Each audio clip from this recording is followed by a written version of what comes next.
You're bouncing off the walls. We're recording. All right. 2 volumes. 56 tabs. Had to start the second notebook. Welcome back to Pork Chops, Rice, and Peaches and Paramount War. Everybody's been waiting, and I am so sorry it took so long to get to this, but we are here. I'm Richard.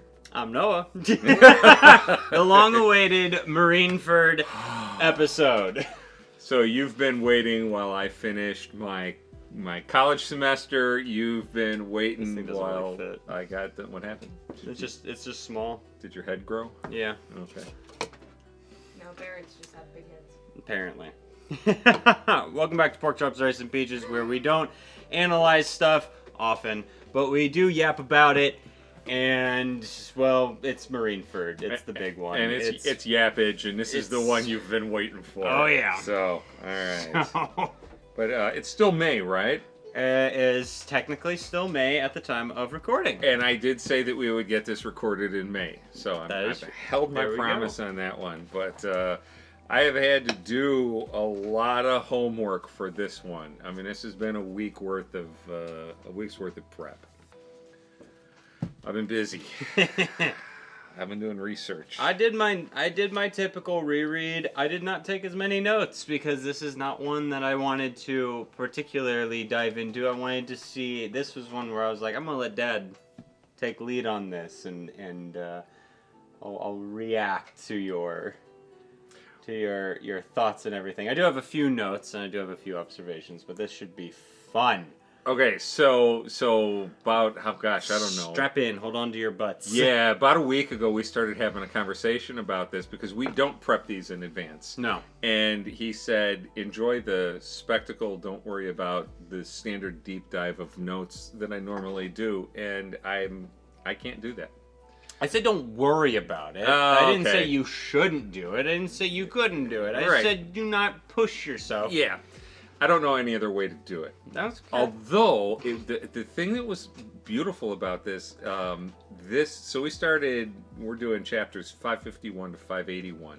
Mm-hmm. And this is just one page-turning gorgeous panel after another. Mm-hmm. You know, this is a section of story where the artwork is front and center, and you can't deny it. And, and to the point where there's one, I'll show it to you later as we get to that part of the story, where the main focus of the picture, the main character in the picture, is about that big, in this big panel, you know, and it's like, okay, here we go. So,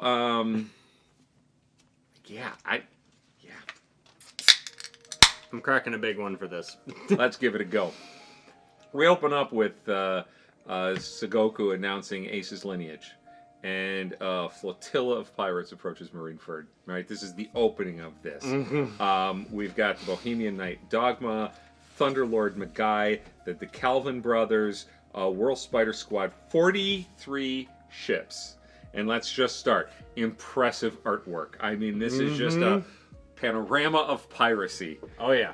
Trademark that line. That's panorama of piracy. It was, all right. And everyone's waiting for Whitebeard. And he comes popping up in the middle of the bay at Marineford, okay? One of the coolest entrances. It is. Now, some of these references, if you could see the notes, right, I've got all of the pictures tabbed in here that I'm referring to. They're all in the notes here, but I don't think we really need to go through every one of them in terms of, you know, spreading. I can hear the collective aww. Okay, so just on a side note, everybody's been watching this, right? As this gets filled up, and I finished this folder, and I started this one, and as I was working on this second folder, I realized how to make my notes publishable. I realized what it would take to make my notes something that I could share with you and it would be easy to follow and read. And it would really require me to go back through and insert the pictures along with the notes and the storyline, because that's what I did on this. And I really enjoyed it. And I realized, and I wrote it in one of my notes here, that One Piece has become my hobby. I mean, it really has. Because I'm sitting there and I'm doing all this work in the evenings, and Mama Peaches is in a chair across the living room, and she's watching TV, and we're talking, and I'm studying, and... Sending me photos of you with the book open and your notebook here and taking notes. Did she really? Yeah, she did. Oh, I didn't know that. I had no idea. I had no idea. I had a board on my lap, and I had a clamp-on light, and I was, it was a tremendous amount of fun.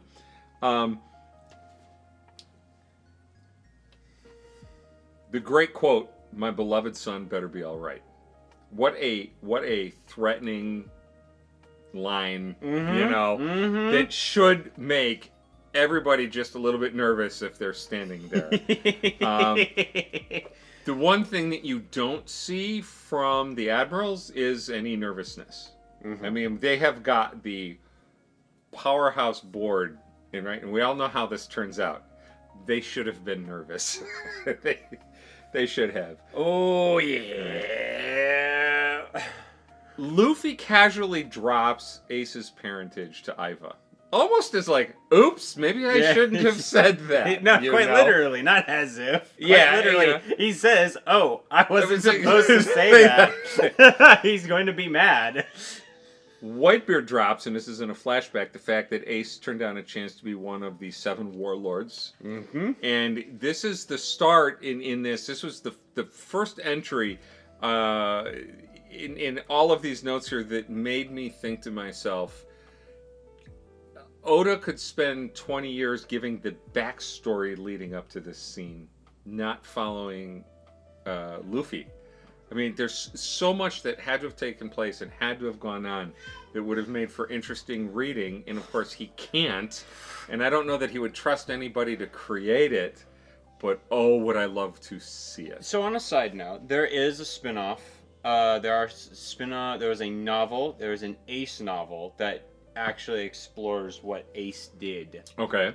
I've got to read that. In the years between him leaving Luffy as Kit and then this, right, where we meet him in the series. Balbun is a little grumpy right now. He is just a tad bit grumpy. And it wasn't written by Oda, but it was like given his blessing, and then it was adapted into a manga by a different artist. So I don't know the canonicity of it. Well, it might be one of those George Lucas things where it was like, yeah, I'll allow this to be made, but I'm not beholden to it. Right. I feel like that's the case, but I feel like from what I've heard, it falls in line. So if anyone has read it, because I haven't, leave some notes. I would appreciate it. It would really be interesting. And there's another point with Whitebeard when we come to that. I'm sure there's plenty of points with Whitebeard that are going to come up. This is going to be a long one. Well, no, on this one. So we get, right after that, we get the Ace Jinbei 5-day fight. And I'm just sitting there thinking, we get these one-panel notes that this happened, and maybe 2 panels of fight sequence before they're laying on the ground exhausted. And you've got Fishman Karate versus I am the living embodiment of fire, and yet they know how to basically duel each other to a draw. Right? Which is not the first time in this section. Well, no, this is the first time in this section, but not the last, that you get a draw. And the other one is really impressive. There's a few draws in this. There's a few clashes that they kind of, both fighters just kind of separate from. I don't think I understood why Ace was so dedicated to trying to kill Whitebeard. In all the things that I was trying to digest. I don't remember reading the reason why he wanted to face Whitebeard to begin with. Right. But once he got on the boat, he sure made plenty of attempts. At that point, I think it was just like, yeah, I don't want to lose to you, so I'm going to try to kill you and escape. And Whitebeard was clearly aware of it, but he clearly didn't take it as a threat, and for good reason. Yeah, could you threaten that man? I'll be real. Yeah, I know. Who's gonna threaten Whitebeard at this point? But so he eventually becomes a member of the crew. He eventually takes the flag, the thing on his back. The tattoo, the mark on his back. How much of it has to do?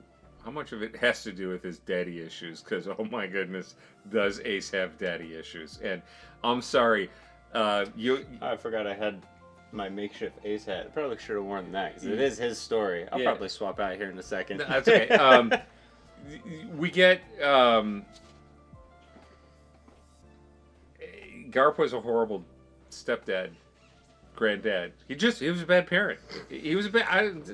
I said before, I'm going to hold him to the same standards that I hold Nico Robin. You know, Olva or Olivia. Olivia. Olvia. That's it. It's something like that. It's weird. Anyway, you know, and so I'm going to stick with that. Question: how do you tattoo fire? So they can turn into their element at will. Gotcha. They can also just be their regular body. I'm still 600 chapters in, trying to wrap my mind around. It's okay. Think of it like you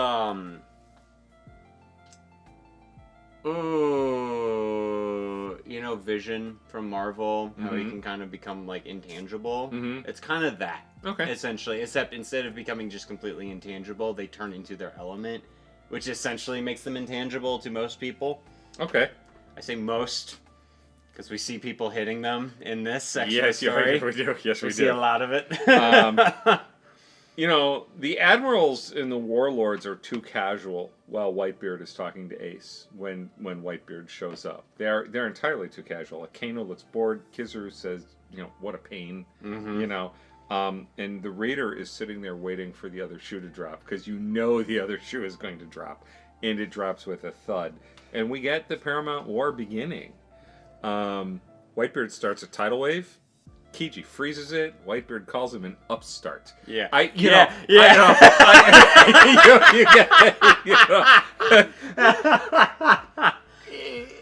you just, I look at that because you look at how easily Kiji just, you know, swatted away the Straw Hats when he met him on Long Green Longland, and then you get this. He's an upstart because here's the thing about Whitebeard.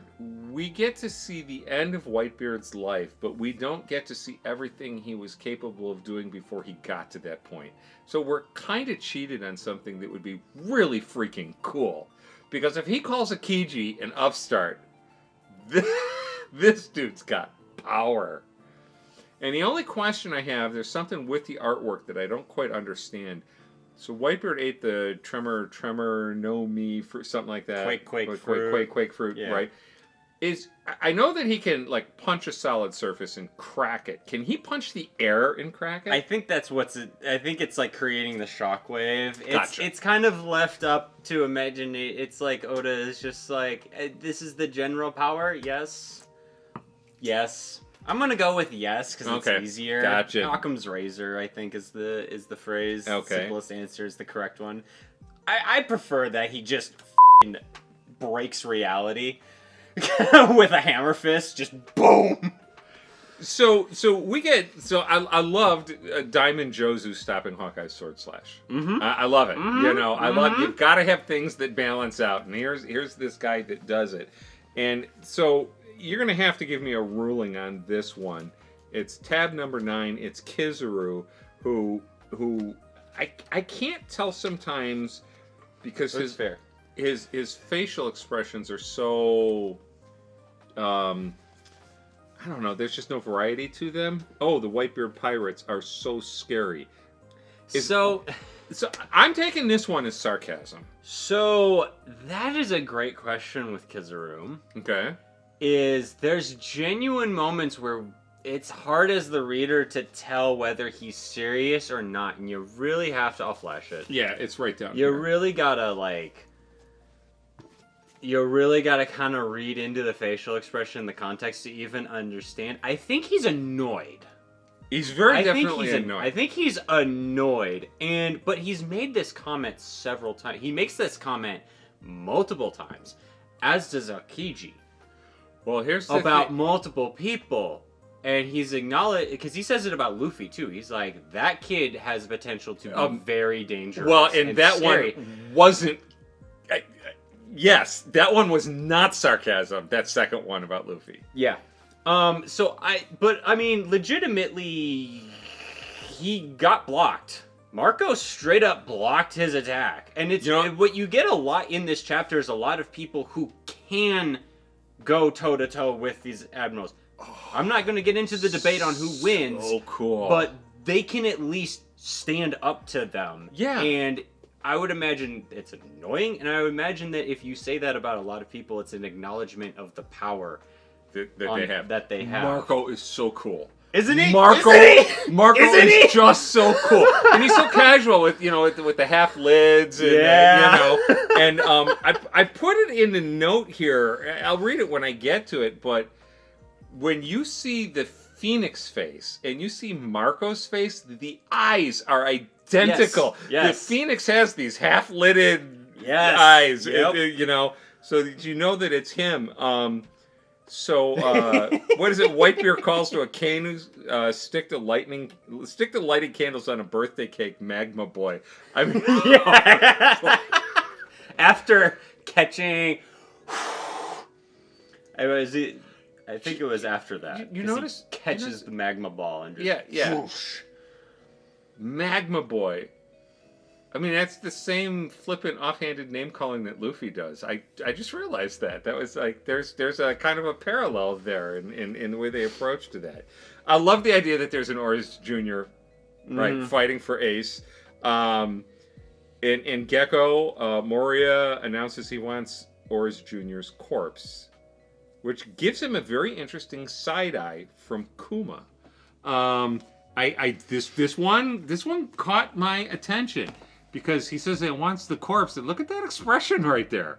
Yeah, and he even has the speech bubble with the ... Yes, he does. Now you could I guess you could say, just to cover bases, that Kuma could also be reacting to Ors as well, if you're looking at eye lines, because all three of them in that panel are all generally looking in the same direction. But it could be. Yeah, okay. I actually did think about that briefly because he doesn't have Kuma doesn't have pupils, so you really can't see, you know. But and then Doflamingo, who says, "I'm starting to get excited." Dof is, well, I'm really interested in seeing where he reappears in this story because he's got an important role to play in this. Mm-hmm. And I'll go more into that later. But I did enjoy Akanu's line while he's fighting Ors Jr. This is the first time I've ever had to look up to anyone. That's a great line. I don't think it was Akainu. I think it was another giant. I think it was a giant. I thought it was Akainu who said that. The giants are on the move. They're going after Little Ors Jr. And then, so this is introducing the giants. This is not. Nope. It looks like him. I can see why you made that. Really? Yeah, it's another giant. To be fair, Akainu, big dude, right? Not as big as a giant, but these are. Okay, giants. but look at the inside of the coat collar. I'm going artwork on this one, but look at the inside of the coat collar right there. That's the same. That's him from the side, isn't that? No, that's a giant. See, the giants are on the move. These are two different giants, and these are regular people to establish that they're giants. I'm sorry. It's a giant. Large guy. Yeah. I'll just change the note to large guy. Yeah, I'm sorry. But the boat smash, or as Junior's the boat smash is great. The boat smash is cool. Okay. Yeah. During this entire time people are fighting, Ace is calling for people to stay away. Mm-hmm. Ace very clearly has issues of feeling whether or not he's worthy. Mm-hmm. Right? And for someone who's been rejected all his life, right? He wasn't rejected by his dad, but a kid growing up without his dad isn't going to understand that his dad actually tried to look out for him. Now, that Garp did such a shitty job of raising him is where the issue plays out. But the biggest problem is that we get all the flashbacks to how people treated Ace because of his parentage. And this whole thing, this huge... How they would have treated him had they known is the big thing. Is a lot of the questions is, he's not telling people that he is Roger's kid. He's asking them about what they would do to Roger's kid. and he's yeah. Taking that all very very personally, as you would. Yeah, exactly. As you would. And the cruelty. So, I was thinking about the parallel between Ace and Nico Robin. I was gonna say, that was one of So yeah.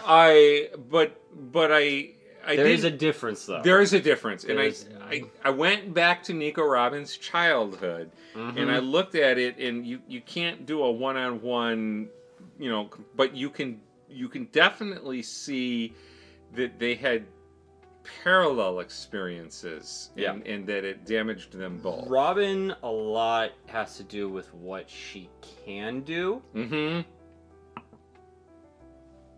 Ace is entirely sins of the father.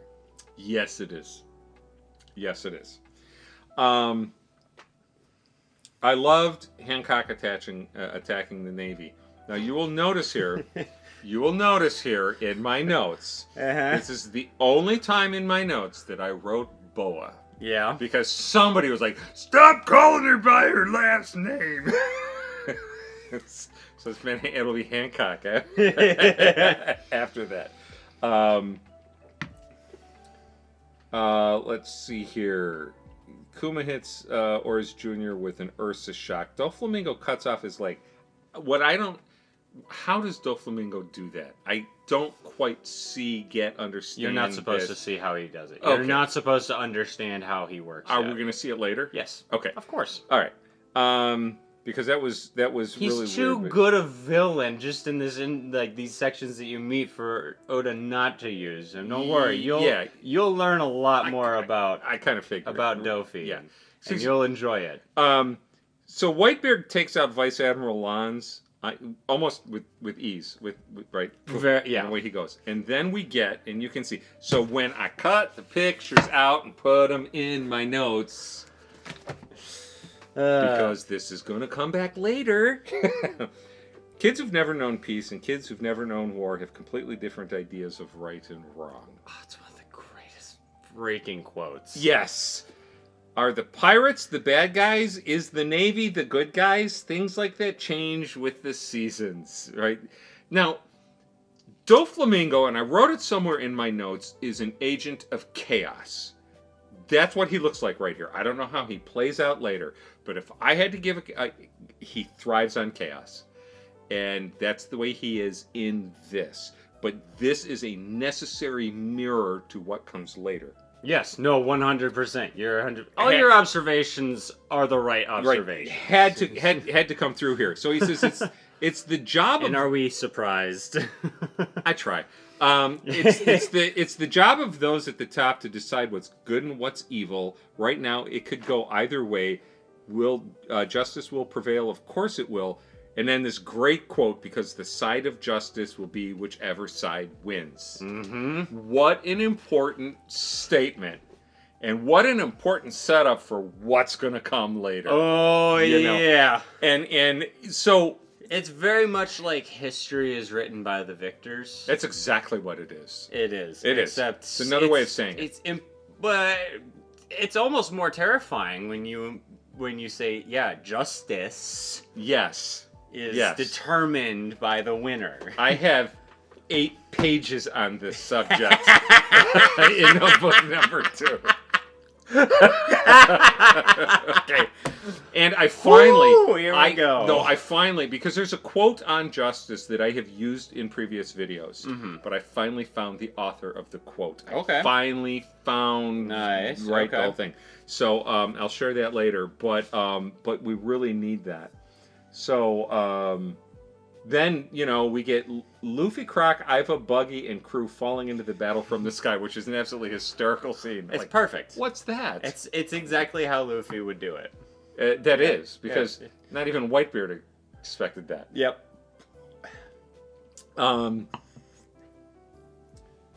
Vice Admiral Tsuru and Sengoku drop a hint that it's their time to reveal their plan, so we know something's coming. Mm-hmm. Garp makes his way up to sit with Ace. very clear. Sengoku doesn't trust him. Like he's half waiting, for Garp to try and break his son out. And Garp says, if I was going to do something, I'd have done it already. Mm-hmm. Yeah.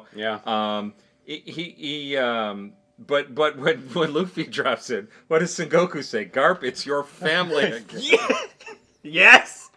Garp, it's your family again. It's the Garps. The monkey. Mihawk has this droll, laconic delivery that the live action actor captured so perfectly. What's his name? He's so good at it. Yes, and I want him in these scenes. I just want. I just want to see him act these scenes. Well, because it's like he captured the character in the book. Yeah, and brought it to life. So to be fair, he had obviously they all had the opportunity to read ahead. Right. Now when you read his lines in the manga, you hear the actor, right? Free rent in the head, and he says, "Never a dull moment with you, Straw Hat." What a great line. Yep. And then Doflamingo says, "The 7 warlords, old and new, are here, and that's the legendary upstart Straw Hat." Right? It's really interesting now that he's legendary. He's got a reputation. He does, but we're gonna find out something critical about him because there's a point about Luffy that's so important in this story. I know exactly where you're going. I know you. I know exactly where you're going. So then so we see Commodore Smoker, now Commodore Smoker. Yeah, now Commodore Smoker. Yeah. And Tashiki's an ensign now, isn't she? Didn't she make officer status? She's up there. She got a promoted master as well. chief. Yeah, she got promoted as well. That comes later. 8 pages. I can't say enough about how casually Luffy saves Whitebeard from Croc. He tells Whitebeard to shut up. He asks Whitebeard if he knows Shanks. Right. And then here's one of my power panels right here. Right. This is one of my power panels. I'm going to hold it out right there for everybody to see. And the note that I put on the side of this was, now this is a power panel. Luffy and the guy who called him a cheeky devil. Yeah. Yeah, and everyone in story has the same reaction of what the f*** is going on. You don't know if Luffy is just he's kind of oblivious to who he's standing next to. Yeah, no, he is 100%. Now, the phrase "cheeky devil," there are actors who deliver it so well that it becomes the preeminent delivery. This one goes to Mel Gibson in The Patriot, and one fat lieutenant who called me a cheeky devil. Yeah. So, if you haven't seen it, go see it. Good movie, unless you're British. And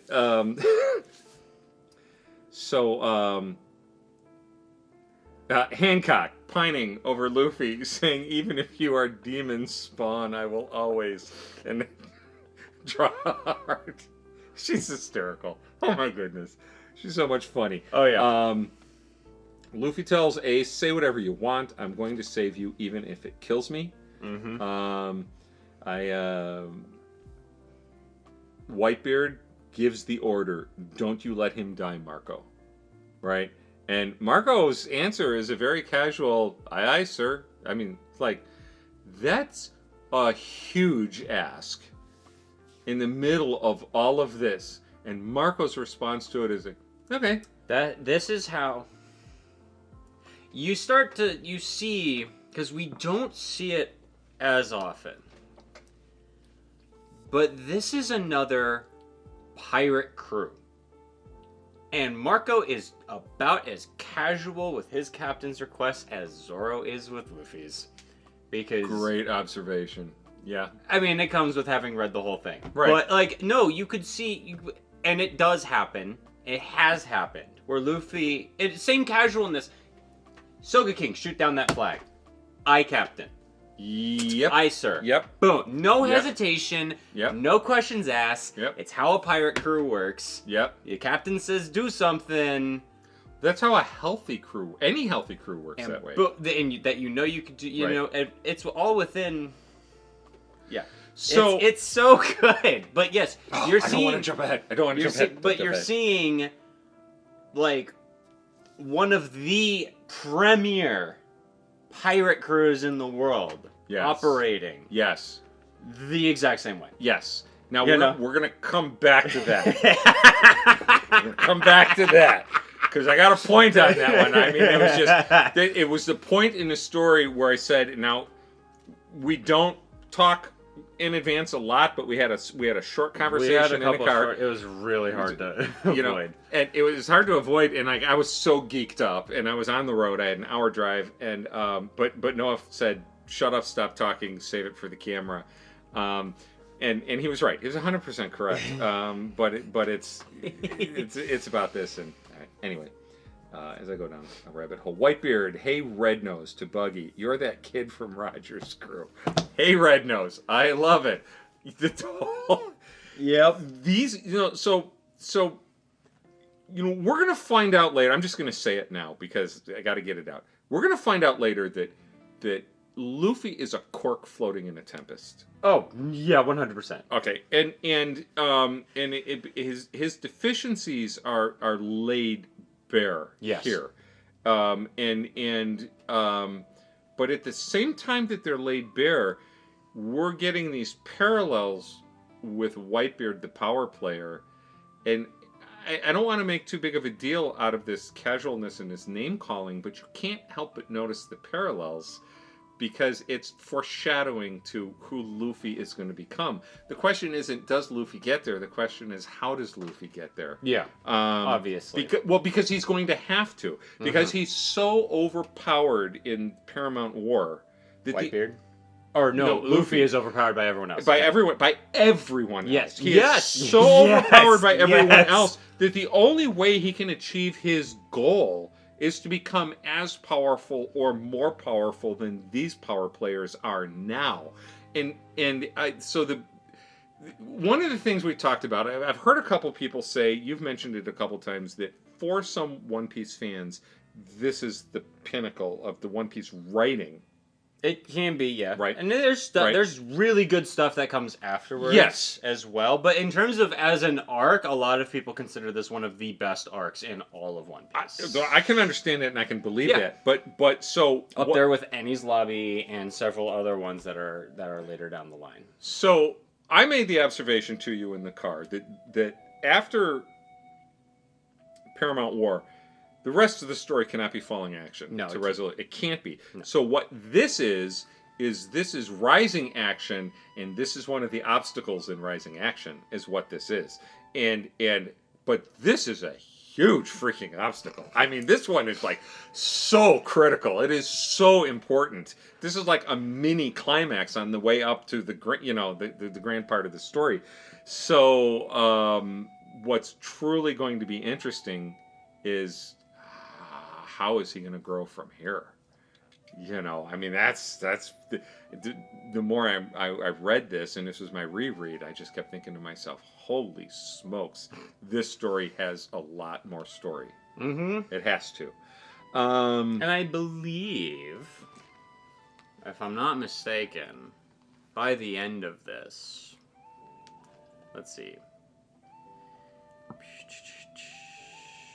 You are right at about the current halfway point. Okay. Of the entire series. Now, obviously, that is going to get bumped up with every. Right. But you're like, once you cross this, you're like officially halfway through the series. Gotcha. At your reading pace. Right.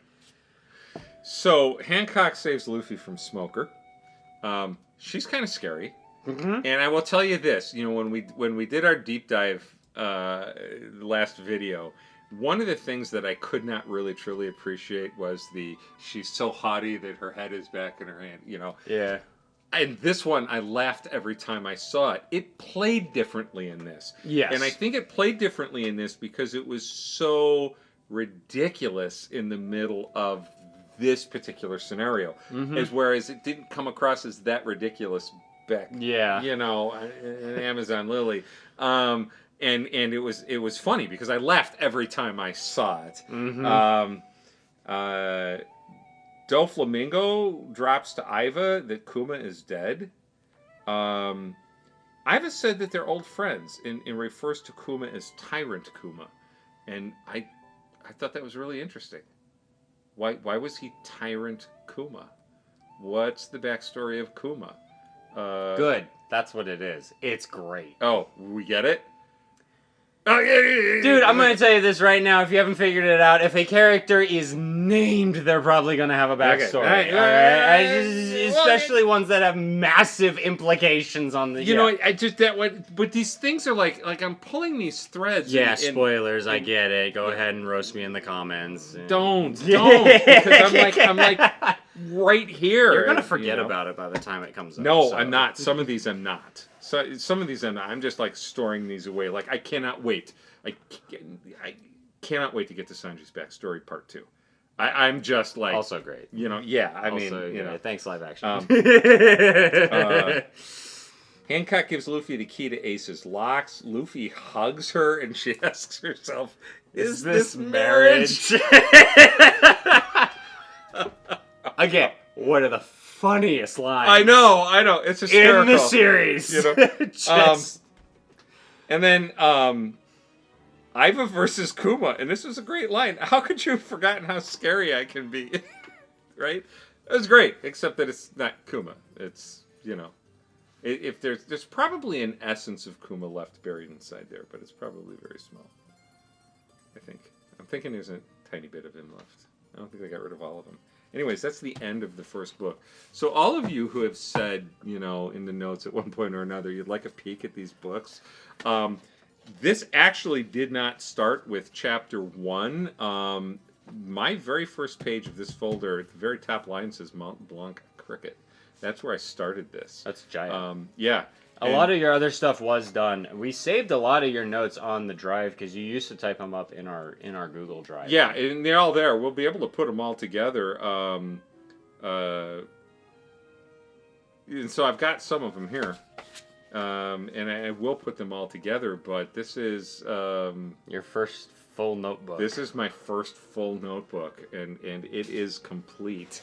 And I happen to have another purple one. Sorry about that. Oh no, Moby Dick. Not again. Yeah, he sank again. That was kind of sad.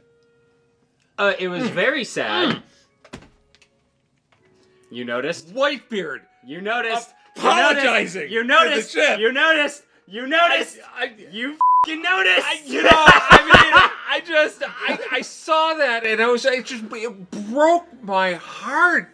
And I don't even know Moby Dick, and it broke my heart. Well, it does. But you don't need to, because you know through that little shit that you know a pirate of Whitebeard's scale would 100% have that same friendship with his boat. Yes, but it's another foreshadowing of who Luffy is going to become.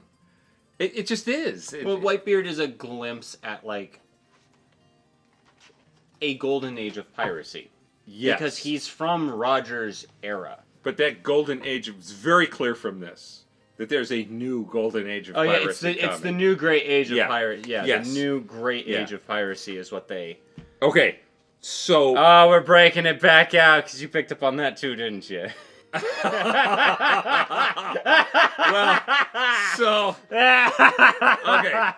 Because this line has been haunting you ever since you read it. Yes, it has. Back in Slowtown. This one. You know where we're going. Well, so, okay, look. I don't have a whole lot to say about this, except that if you go back to the episode where we talked about it, my analysis of this was wrong. Mm-hmm. Okay? Mm-hmm.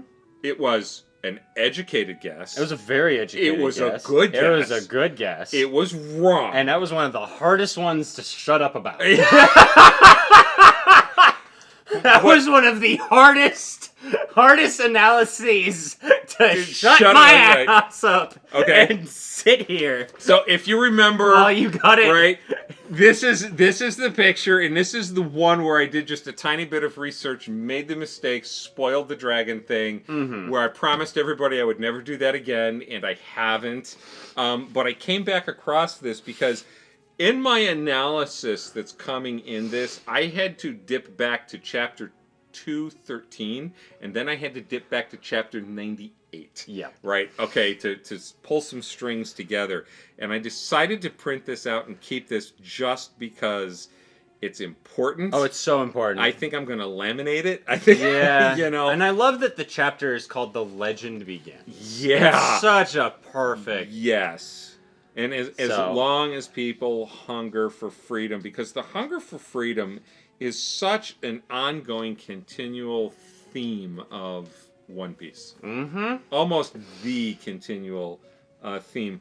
And as I it is. Yeah, it is. But I'll share this one. I didn't use this one in my notes. This is just an extra piece. I decided not to waste it. That in dreams. Smoker saying, "Is this just a coincidence? It's as though some kind of force is willing this man's survival." And he's saying this about Luffy. Oh yeah. And yeah. I'm thinking of laminating this and using it as a bookmark and yeah. as I'm reading because I couldn't appreciate that for what it is when I read it the first time back in Logtown. Yeah. But I can certainly appreciate it now. So if I may make a quick observation. You jump in anytime you want. Personal observation. One of the things that I love about this that works in its favor, because Luffy is about the most clueless protagonist. Yes, he is. You could ask for, right? I mean, even when Luffy knows what's going on, Luffy doesn't know what's going on. Yes. He has a passing understanding, and that's why we love him. You know? Right. It's in general, you know? Yep. I'm oversimplifying. But I like many people am very tired of the very common chosen one type trope. And there's a lot of discussion like that line is if some force is willing this man's survival, right? Yeah. It almost feels like a chosen one type line, right? Like the destiny calls him. It's not, because in most chosen one stories where that's an issue, the chosen one is aware of what's going on around them, and yes, there's something going on. Right. That's forcing them to survive. It's plot armor, essentially. Right, it's sure. plot armor. Luffy's too clueless. Yes. Luffy, there could be a literal deity hovering behind Luffy, moving him exactly where he needs to go. And Luffy is too clueless for it to matter. That's why I love about Luffy is that as a protagonist, his very nature kind of veers him away from that chosen one type of trope. Mm-hmm. If you get into how everyone talks about him. He is a cork bobbing in a tempest. Yes, 100, and yes. And that's one of the reasons why this, I think another reason, you say that, this is one of the reasons why people like this so much, because it's so important to Luffy's character that this happened. Oh, yeah. So, oh, yeah. But we'll get to that. I'm starting to understand that my power panel choices are understated. Because one of the panels that I copied here is just a picture of Mihawk talking. And he says, "Now, Fate, how will you deal with this heaven-sent boy? Will his life end here, or will he escape the Black Blade?" Chosen one writing. Yes. But it's not. It's not chosen. But it's not, because it's Luffy. I know. It's Luffy. I started reading this and I thought to myself, this is absolutely perfect for what you just said. Yes. Because he literally addresses fate. He's it's like he's asking destiny itself. Is this guy the chosen one? Is this guy the chosen one? Right. And Luffy is like, huh? Well, the thing that I liked about this is, and I wrote here, Luffy learns, and it's a moment of thought before action. Where, and it'll make it easier for you to look at. It's I'm on this page right here. No, I see exactly where you're at. Yeah. Because he's getting ready to do a gum jet, and then he pictures in his mind his arm being cut off. And he's like, whoa, that was close. He stops maneuver. He would have cut off my hands if I had attacked. And Mihawk says, you're much calmer than I expected. But what Mihawk doesn't know is this is a very rare moment of Luffy thinking before acting, which means Luffy is starting to learn. And that's really important for Luffy's character growth. And he almost made a huge mistake against a very powerful opponent. And if he had made that mistake, they all would have rightfully called him an amateur. Yes? There's a little more going on, but I'm not Oh, going to no. This is the time to jump in. Tell me. That... No, come on. Don't hold back. No. Kitchen table discussion. Talk to me. Luffy didn't think. He didn't think? That is a reaction. That is a reaction. So, I'm gonna clue you in. That is him react. That is a reaction face, and that is a reaction sound effect. Alright? That is a question mark with 2 exclamation points behind it. That's not him thinking? Comic, that is... That's not him thinking? That is not thinking. That's him seeing. That's a tomato argument. No, I promise you it's not. So you remember back in Amazon Lily when they started talking about 3 types of hockey? Mm-hmm. Yeah. There's a type called observation hockey. That's observation hockey right there? Bingo. And I only feel comfortable bringing that. Okay. I only feel comfortable bringing that up. It's because there's so much talk of hockey in this chapter. There is a lot of talk of hockey in this chapter. It's very much a foreshadow. And honestly, it's more obvious in the anime what's going on because there's sound effects and there's a flash to the side. Okay. All right, you know what? I'll stand corrected on that one. But you see why I'm so hesitant. You see why I'm so hesitant because it's like you have no context clue for that. Well, I have no context clue. I can only. But yeah, but it's one of the reasons why. That's one of the reasons why I'm so comfortable being so wrong about this. Mm-hmm. I don't mind being wrong at all. I'm doing my best. I'm trying to piece the clues together, but one of the things that I'm not really adept in... And that's one of the areas that's least talked about in this whole... is because we haven't really dove into it. We've gotten explanations of... Yeah, but we haven't. But you, as a reader, haven't. Yeah, it's foreshadowing. It's kind of like you still don't know how Doflamingo is doing the things he's doing. No, I just see him doing them. Now, there's hints. There's blatant hints to what he's doing, and if you go when you get to the point where you figure it out, right? All right, here's you'll want to do this. All right, you when you hit Doflamingo and you realize what his deal is, you need to go back to Jaya. You need to go back to when he showed up on Jaya with Bellamy and everyone else, and you're going to go, oh, it was so obvious. Well, you are going to... It's only obvious when it's 2020. Exactly. Obvious. Yeah. Hindsight is 2020. You're going to be like, oh my gosh, it was planted back here. Well, so the what's impressive about that isn't so much that it was obvious in the picture. Mm-hmm. What's impressive about that is that freaking Oda developed it that early in the storyline and then saved it to exploit it later. Yeah. Well, I say obvious, like, once you go back, you'll see that it wasn't even like, oh yeah, that could have been. That's obviously what he was doing. It's like, oh, no. I see how he was doing it. Gotcha. Yeah. So not only did he introduce it, but he introduced him doing it the way he does later. It's so hard to talk about this without saying what it is. I understand. But I get it. No, you get what I'm saying. Yeah. I'll understand it more when I get into the future. Oh, yeah. That's cool. Let me see. Vista the Flower Blade fearlessly confronts Mihawk after Mihawk cut an iceberg in half. Right? And a frozen tsunami wave. Okay. Yeah. Same thing. Huge. It's the same thing. Huge. It's a huge block of ice. Huge. Right? Yeah. Okay. And Just trying to hype Mihawk up. they casually introduce themselves over the blades. I mean, it's a very casual, right? And I'm thinking to myself, who the heck is Vista that he is not worried about Mihawk? He's showing no intimidation. He knows who Mihawk is, right? Mihawk says only, Vista says, you know me. Mihawk says only an ignoramus wouldn't know you. Like, wow, Vista, here's another huge understated power player.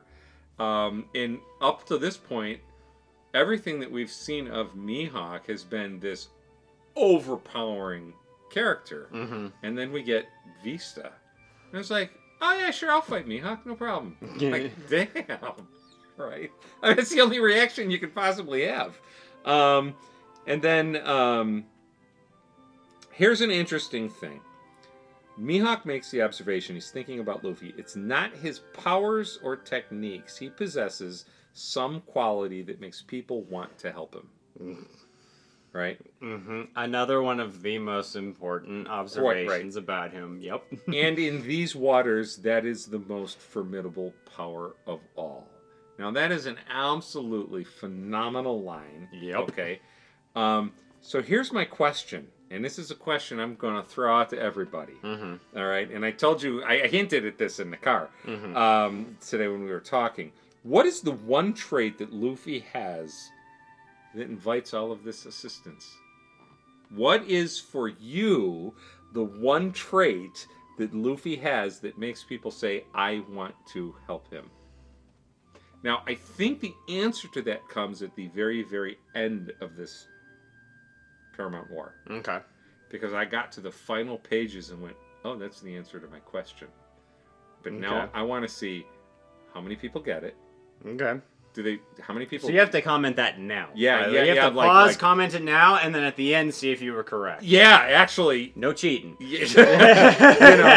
But I know y'all love it when we post questions like that, so go ahead and dive in, pause, answer. That'll be great. Sengoku orders the video feed to be cut. Right? We get this whole line of the video feed being cut, and oh my goodness, does that play out later in the Paramount War? Yeah. Is an important thing. Akiji thinks that the shock of killing Ace early will shatter the trust people have in us. There's this acknowledgement that they're doing dirty, and they know that if they get seen doing dirty, it's going to have negative repercussions. But they're still going to do dirty anyways. They've got this whole ends justify the means kind of approach to this whole thing. Yeah. But my note that I wrote underneath that was just flat out, the world government / Navy really is evil. Oh, yeah. Oh, yeah. Just evil. Oh, yeah. This is... Which is what makes them so much fun, because you do still have characters like Smoker and Kobe, and it's so much, 8 pages! 8 pages! That subject! Oh yeah, it's this book. I changed books. You changed this books. One. Yeah. Whitebeard makes the observation they're killing friend and foe alike. Now here's a wonderful example of how bad the government is. They don't care who they wipe out. No fighting force, no army, no government, no community can survive if it's willing to just arbitrarily kill off their own. Yeah, they just won't survive. And they can't. The pacifistas, and how ironic the name pacifista.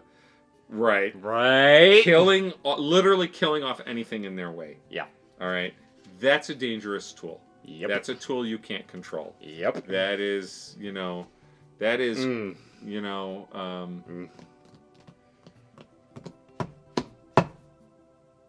I can picture the character in my head and I can't come up with the name. Anyways, Mihawk calls for a draw with Vista the Flower Blade. That made me sit back in the chair and go, wow. Like, we're going to have to solve this later. Right? Here's one of the 7 warlords, and he realizes he's not going to win this one right now. This is the world's greatest swordsman, or world's strongest swordsman, depending on which translation you're reading. But, essentially same thing. This is the world's greatest swordsman saying that, too. Yes. Mm-hmm. And then here's the other, aspect, interesting. since we're on that, is that Zoro's goal is to unseat Mihawk. Yeah. Does he have to get through Vista first?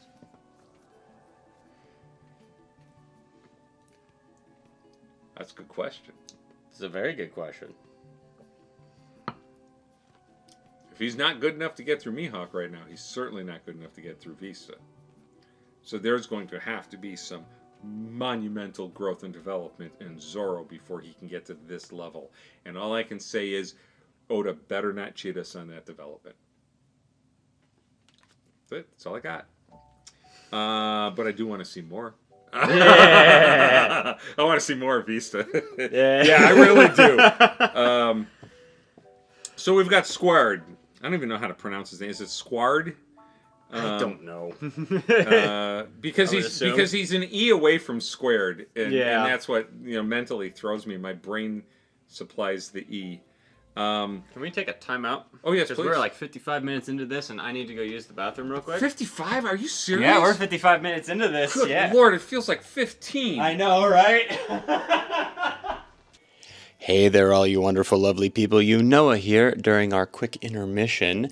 Here to let you know about an upcoming video that we have coming out. We went to our first ever Banana Ball game, and we did a video on it.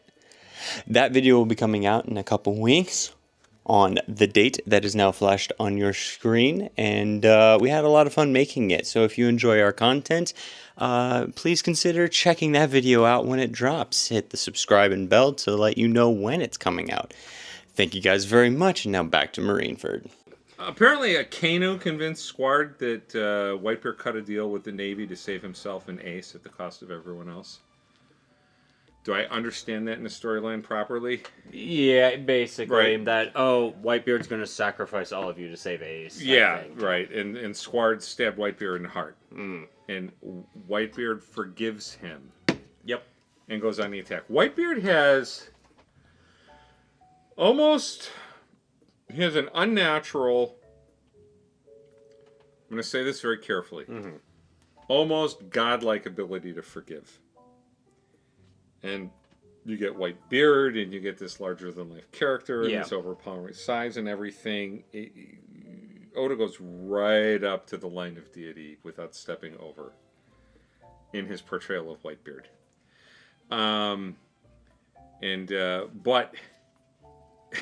just having been stabbed in the heart, Whitebeard immediately goes on the attack. That's when he decides it's time to jump in and go into this battle.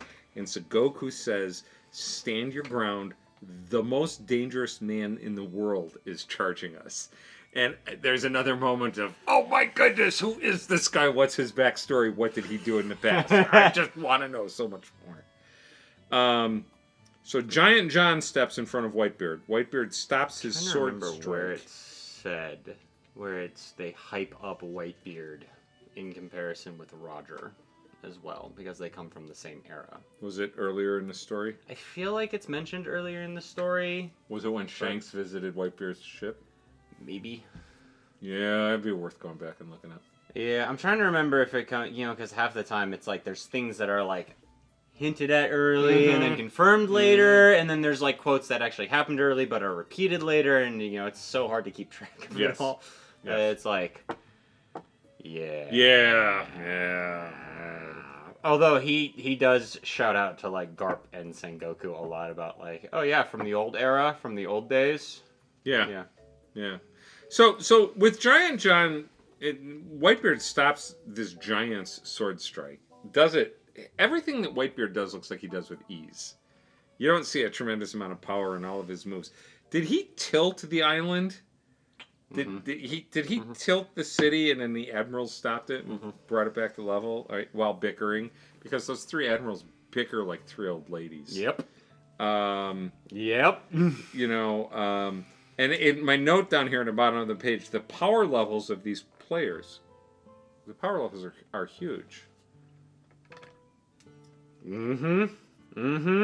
Gotta correct my verb there. This isn't a Luffy battle.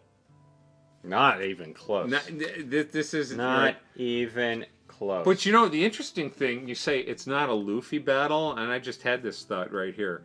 All of the battles that Luffy has been in, he's been slaying what appeared to be metaphorically giants, right? But Eneru, they were small fries. They were small fries. Eneru was nothing, you know. Eneru would have been more dangerous if Luffy wasn't his literal natural counter. To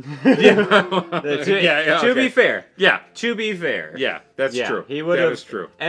Eneru and Enel would have been far more dangerous because he has a very similar type and level of power to what the admirals have. Yes. And he has that mantra. But he doesn't... Which was also super dangerous. He doesn't command the overwhelming power and ability that these other ones do. He was a second-tier enemy. I don't know. His lightning was blowing massive craters. We don't see it in comparison to anything. We don't really have a good comparison unless you're a power scaler, and then you have to like do actual physical measurements on crap. And I don't even want to do that. I used to do that. I hate doing that. I hate power scaling. That's a whole different topic, but... The only comparison you have is whether or not Luffy succeeded. And Luffy succeeded in winning versus Luffy is like so overwhelmed he almost shouldn't even be there. Yeah, but he won because he was rocked to Enel's scissors. Okay. You know. So it's like... Yeah. Crocodile is tearing up in this fight. Yes, he is. He was taken out by Luffy because Luffy figured out his weakness. So it's like, kudos to Luffy for figuring that out and toughing it out as long as he did. Yes. Luffy is not equipped for this fight. Crocodile is equipped for this battleground. Yeah, probably. I should say he's more equipped for this battleground. Just based off of his fruit type. Yeah. That's a whole nother thing. Mm-hmm. Oh, yeah. So let's see. We've got... This is a point in the story where the Moby Dick gets destroyed. Mm-hmm. Whitebeard apologizes. He apologizes to this shit. I mean, I had flashbacks. Yeah. I had absolute flashbacks. The video feed gets cut, which means the execution can commence. Mm-hmm. And then this is the moment in the story when Law decides to leave Sabaody to enter the fray, to get there, right? It's almost like, wait a minute, the feed is cut. Wait a minute, something's wrong here. We need to go there. Mm-hmm. I forgot that Law had a submarine because we saw that earlier that he had it, right? I forgot that he had a submarine, and sorry, I'm a former submarine sailor. Submariners are they hold a special place in my heart. And when I saw that, I was just like, I like this guy just because he's got a submarine. It's also a yellow submarine. Yeah, you did mention that one. Yeah. It's but still, I mean, it's a submarine. So no, it's really cool. It was like, let's just put this one in a submarine. Yeah, that's just cool. Well, it's technology that you wouldn't expect to see in a story like this because you're talking about mostly wooden sailing ships. You know, submarines take a level of technology that doesn't really jive with wooden sailing ships. Until you meet Frankie and realize that cyborgs exist. Yeah, exactly. You know, but I mean, that's where the suspension of disbelief in this entire story comes from. Like, if you're gonna pick a fight with submarine technology, then you got to deal with, Kuma and Frankie. Right? So. Oh yeah. One Piece just is like everything. It's just like just hodgepodge everything. Yes. That's why it worked. It's why stylistically and aesthetically it works. So there's a panel here. Now I know this is wrong. Okay. Right. And when I wrote this, I didn't remember the end because the time between my first reading of Paramount War and my second was about 6 weeks because of and a lot took place in those 6 weeks. Yeah. By the way, passed the college class, got an A, published a children's book. It was really cool. So we get this panel of Gecko Maria, where you see Ace. You can flash this on the screen. I'm going to hold it up. It's that panel right there on the bottom. Ace is looking through the crossed swords with an expression on his face that looks a lot like Luffy. For not being blood brothers, their expressions can frequently be the same. And here's Gecko with his Kishishi and his eagerness. And I asked the question, does Gecko want Ace's corpse for his undead army? He seems awful eager. And wouldn't that make for an unpleasant brotherly reunion in a future arc? Yeah, you're right. Wouldn't that? Yeah. And this picture right here, this artwork made me say, oh, wait a minute. What would he do with that? And what a shock would it be for Luffy to face his brother? Yeah, that would suck. Wouldn't that be horrible? But yeah, you know what I saw, I see when I see that? What? I see his dad. I see Roger.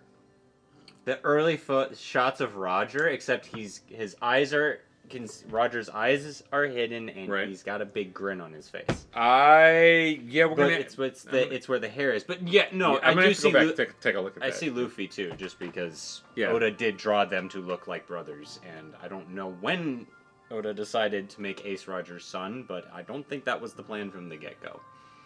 I don't know. I've heard that it wasn't. There's a lot of times where some massive story twists Oda just was like, this will make the story more interesting if I just do this. Sometimes writing goes that way. Yeah. Sometimes you have a brainstorm. It might have been, if the rumor, if I'm remembering the rumor I heard correctly, he decided right before writing Marineford. Because he had seeded like, oh yeah, Luffy, Ace says to Garp, Luffy and I both have world-class criminal blood in our veins. Right.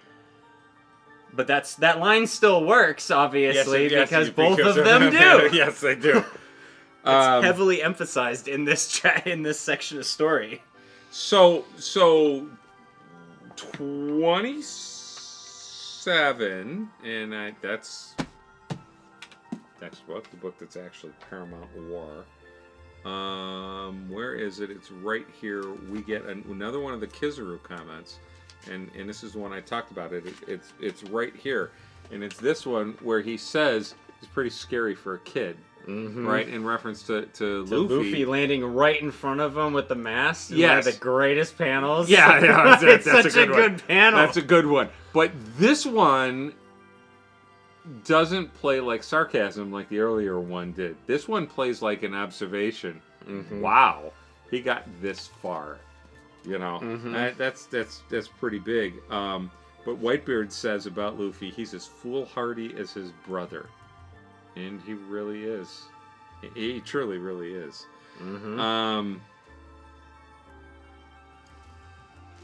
Crocodile knocks the Navy executioners off the platform. Doflamingo cuts off Croc's head, and Croc is still talking. Now, I realize Croc's powers and his abilities and everything, but I'm still trying to figure out how Doflamingo does that, right? Okay, cool, I don't get it right now. Oars Jr. pulling the ship ashore was pretty awesome. Just grabbing it and saying, come on! That's big. Who's Oars Jr.'s mother? Right? Right? Right? And where is she? Because Oars was a pretty big dude. Some 5-foot-tall barmaid in a Navy town somewhere. Pretty sure she's not, but yeah, there's a lot of things from future chapters flushing through my head right now, and I'm just like, wow, okay, I can't say any of that, but wow. Are they having the same reaction? I don't know, maybe. I have no idea what their reaction is right now. They're probably, don't say anything! Shut your trap, kid! I just had that thought. I think I might have thought of that last night, but I didn't actually write that down. That was one that, like, this is not worth. That one's not worth. Yeah.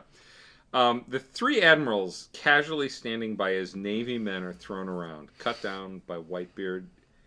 It really shows how little regard they have for anybody. You know, was it Patton who said?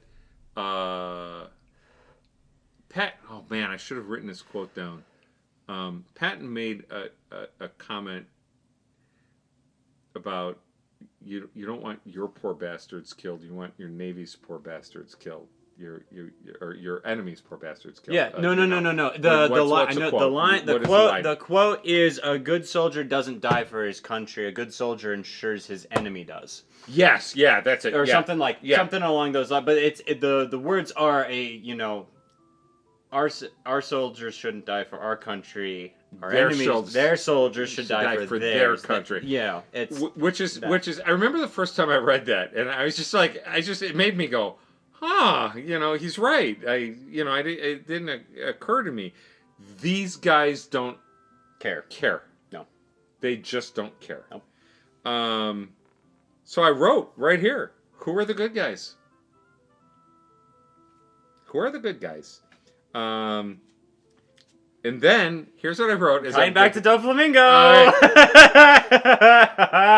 Directly underneath that, I wrote, and I remember doing this just a night or two ago. This should be a lesson for everyone in the Navy, especially 1, Colby, and 2, Helmeppo. It's Kobe, not Colby. Kobe. You'd be amazed at how many errors are in my notes. You'd be disappointed in how many errors are in my notes. Kizaru tells Luffy he lacked real power. I think that might be the first time where it really was just that bluntly stated. The obvious was finally just laid out there for everybody. He lacks real power. Oh yeah, that's a very important moment in this arc. It's not. One of the things I like about this, again, in breaking writing norms,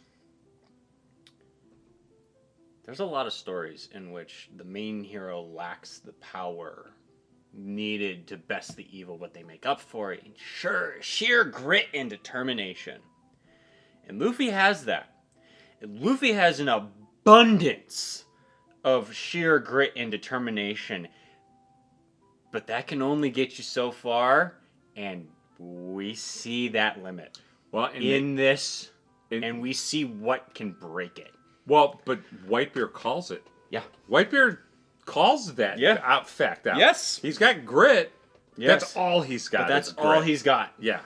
And up to this point, the reader is like, oh, look how great Luffy is, and then you're like, oh. You're starting to get these little drip feedings of, oh, he's not equipped to handle this. Yeah. And a lot of people probably on their first time are lulled by the format of the story into... It would be very easy to be. It'd be very easy for a lot of people to read this expecting it to turn out like every other arc. That's part of the reason why this arc is so beloved, too. Yeah, we've talked before about the standard, take your hero, take away all of their tools, take away all of their powers and abilities, break them down to nothing, and then watch them rebuild to go. That's happening here, right? He's lost his boat. Yep. He's lost his crew. We don't even know if we're going to get the crew back if we're reading this for the first time, right? And then we get to this point where he's thoroughly getting his ass kicked here, and he ultimately ends up losing. We are breaking him down. We're following that standard storyline. Yep. Question is, how does he rebuild from there? In fact, it's right here. Whitebeard says, "You're nothing but a mass of spirits. All you can do is talk big. Pathetic young fool." But then he says the most important line after saying that. I love idiots like you. That's an important line. That explains why he has such a soft spot for Ace. Yep. That explains why the crew is so devoted to him. Yep. And it explains a key line that comes later in the story. We'll get to it. All right. So that is a great line, great panels that go with it. And then I asked this question, will Luffy ever gain real power? Will he be able to defeat the likes of Kizaru, Akainu, Okiji, or Sengoku? This is where I wrote that Marco and Marco as Phoenix have the same eyes. Did Garp punch Marco out of the air?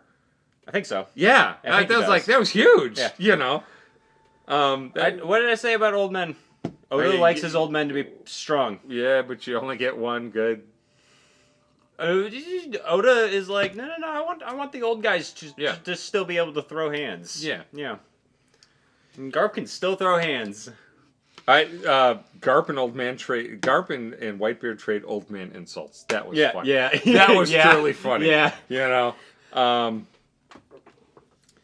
And then an interesting exchange between Whitebeard and Akainu. Akainu says, "Do you have to demolish the town every single time?" And Whitebeard says, "I told you to defend it, didn't I?" I'm like, exactly how many times has Whitebeard destroyed a town or destroyed Marineford? I mean, how many times has this happened that Akainu says, "Do you have to do this every single time?" I want to know. It's like, because, you take it from Akainu's point of view. Really? Whitebeard?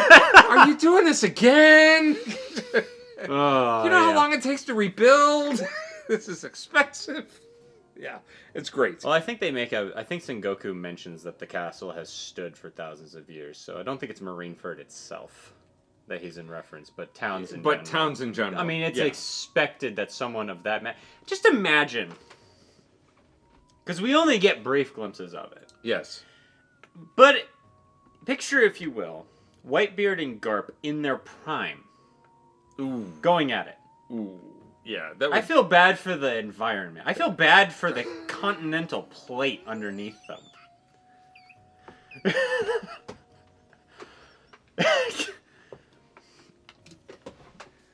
That got him. The continent. That was a good line. Thank you. Yeah, that was a good line. I like you. that one. Yeah. Very well done. Cheers. Well played. Yeah. But no, 100%. You're right. Like, imagine just... Because there is a certain... Again, this is this section of story has so much good writing in it, but also the spectacle is so good, it just makes your mind wonder. It's like, yeah, Whitebeard in his prime. Who's fighting that? Yes. Who is standing toe-to-toe with that? Yes. And it's like, yeah, you would have to send someone of that power level to go fight this dude because, it's going to lay waste to everything around it. Yeah. So I asked the question. You make a very interesting point in this, and this might be an answer to a question I had several videos ago. I asked the question if Whitebeard's reputation was maybe more than it was worth. I'm sorry, not Whitebeard. Garp. Was his reputation... You did. You questioned it. I questioned it because... Because Roger turned himself in. Roger turned himself because Roger was sick. Yes. So, it's clearly not a case of Garp having defeated Roger. Yeah. Garp... But if... By that, obviously he never captured Roger permanently. If he captured him at all, he never captured him permanently. So it's like, if Garp and Roger were sparring buddies... in a cat and mouse game, all right, right. And these guys, Whitebeard is a figure from that era. It kind of elevates everyone else in that era if he's running around as well. Well, the question is, did Garp ever stand off with Whitebeard because that could raise that hero status? Mm-hmm. That's all. That was my thought as I was listening to you talk about that. Going back and questioning my previous but yeah, your question was like, is Garp... Is it worth the reputation? Is it a hit to his reputation? Is it a hit to his stature? And well, it's a legitimate question. Well, I mean, we see Garp do several really, really big things here. So, here at this point, right here, Pops is down, Marco and Jozu are in trouble too, and then Luffy says, if I don't keep fighting and they kill Ace, and then this panel right here, I couldn't live with that. All right? Mm-hmm. That is almost maniacal panic. I don't think it's almost. I think All it right, is. I think it's straight up maniacal panic. That That's- is desperation. It is, and it also kind of feeds into that whole thing that Luffy is outgunned, overpowered, overmatched, and he can't do anything about it. And it's driving his sheer force of will to get through to what he eventually gets through. But it also highlights the fact that he's not thinking. He's he's not thinking. No, he's not not at all. thinking about anything. Right. He is completely tunnel visioned on getting Ace out of there. And so I wrote here, he's running on spirit, he's running on instinct, Yep. he's running on survival, but without his people. If the Straw Hats were with him, would they have been able to control him, influence him, calm him, or anchor his panic? I don't know if they could have. I'll be completely honest with you. I think they could have anchored his panic. I don't, because I think they would have been outclassed. I think they would have been in the exact same situation. They would have, but they all serve a different purpose. And they all, If he had been in with his, some limited ways, harness him. they would have approached this entire situation differently. Mm-hmm. Had that been the case, they would have approached Impel Down differently. They would have approached, but like Luffy. Here's the problem with it though. Luffy cares about his crew just as much as he cares about his brother. Yes, he does. Now put Nami in the middle of this. I don't think Nami would have been in the middle of that. Well, what if they had no choice? Like, right? Like, what if the crew was there? What if the crew was overwhelmed? He would have been torn. That would be a worse situation if his crew was present. Any of them were present getting overwhelmed. Like, Zoro and Sanji, yeah, you can trust that they're going to at least stick to playing it smart and taking out the people that they know that they can take care of. But, like, anyone else there endangered, Luffy's going to be torn between trying to get to Ace and protecting his crew. What would this battle have been like if Monster Chopper had showed up? Chopper would have been killed. Even in his big super... Chopper would have been. What if? Chopper would have been. I He would have just had that thought for He the would have first gotten time. some licks in, but the power on display is so overwhelming. Okay. You know, Kizaru would have taken him out with. One of those finger Yeah. light things. Yeah. Okay. So we're in about chapter 569 here. He would have casually and lackadaisically went, "Oh, that's a problem." Pew! Yeah, he is really casual about his He's power. very casual. Kobe stands up to Luffy. Mhm. Now, if you go way back to it's the Gecko Islands and it's Syrup Village, that whole storyline where they get the merry-go. Way back in. Yeah. Way back in East Blue. Right. Okay. Yeah. Usopp's arc. Yeah. Usopp's intro where they get exactly. married. Yeah. Okay. If you go way back there, and I don't remember if this is in the manga, but in the live action, Luffy needs to get back to the house, and Kobe is standing in his way, and Luffy looks at Kobe and says, Live action. "Get out of my way." Right? I remember it from live action. I just don't remember if that It wasn't came in the right. manga. Okay. Yeah. He says, "Get out of my way." There's right, and I've made the observation to you before. Kobe, if he's going to fulfill his dream and become the Marine he wants to be, is going to have to gain substantial power to be able to stand up to Luffy. And here we get him trying to stand up to Luffy, and we get Luffy taking him out with one punch, and it is one annihilating, overpowering, just absolutely knocks him senseless punch. Yeah. Right. But it's Kobe, and kudos for trying. Well, not only kudos You for gotta trying, give Kobe kudos for trying. but what a setup for what's to come. Yeah. That's the beautiful part about yeah. this. What a setup The for what's to ending come. of this arc Right. is so good. All right, so, Keep going. what did Hancock hit fake Kuma with? Hancock takes Kuma out, or one of the Kumas out, one of the pacifistas out, and I could not. Where? Do you have a tab? I don't know if I have a tab on that. It's right around, what, number 35, where I was just at. That is a lot of tabs. Hey, That is a lot of tabs. Look, and that is okay. not a complaint. That is just an observation. It is a lot of tabs. You know, so, okay, There's a lot of notes. There's a lot of notes here. Is it this one? No, she stands in front of it. Oh, is that what it is? She stands in front of it, and they say attack aborted, one of the 7 warlords. Oh, gotcha. She protects Luffy with her body. Because they can't attack her, she's considered an ally. Yeah, okay. Gotcha. That's what happens. All right. And then, tab number 30. Okay, this is a good one. This is a good one. Tab number 36. Oh, my God.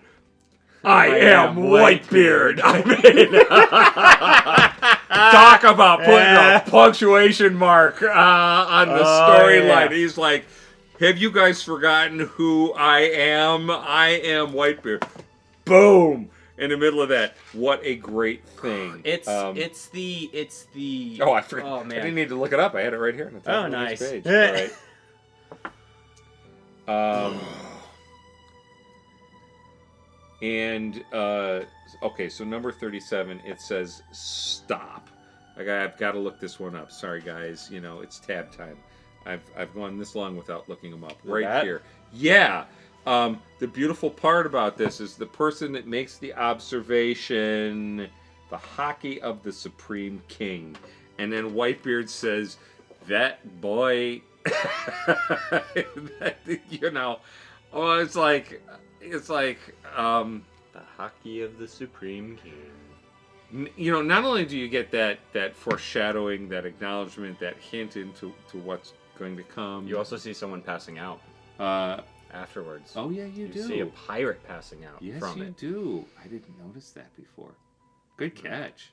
All right, but this one right next to it. Yeah, Whitebeard going. Okay. You have absolutely. And then even Ivankov going, hey, did you just... Yeah. You have no idea how many times your mother and I have sat down and either in reference to you or your brother said, that boy.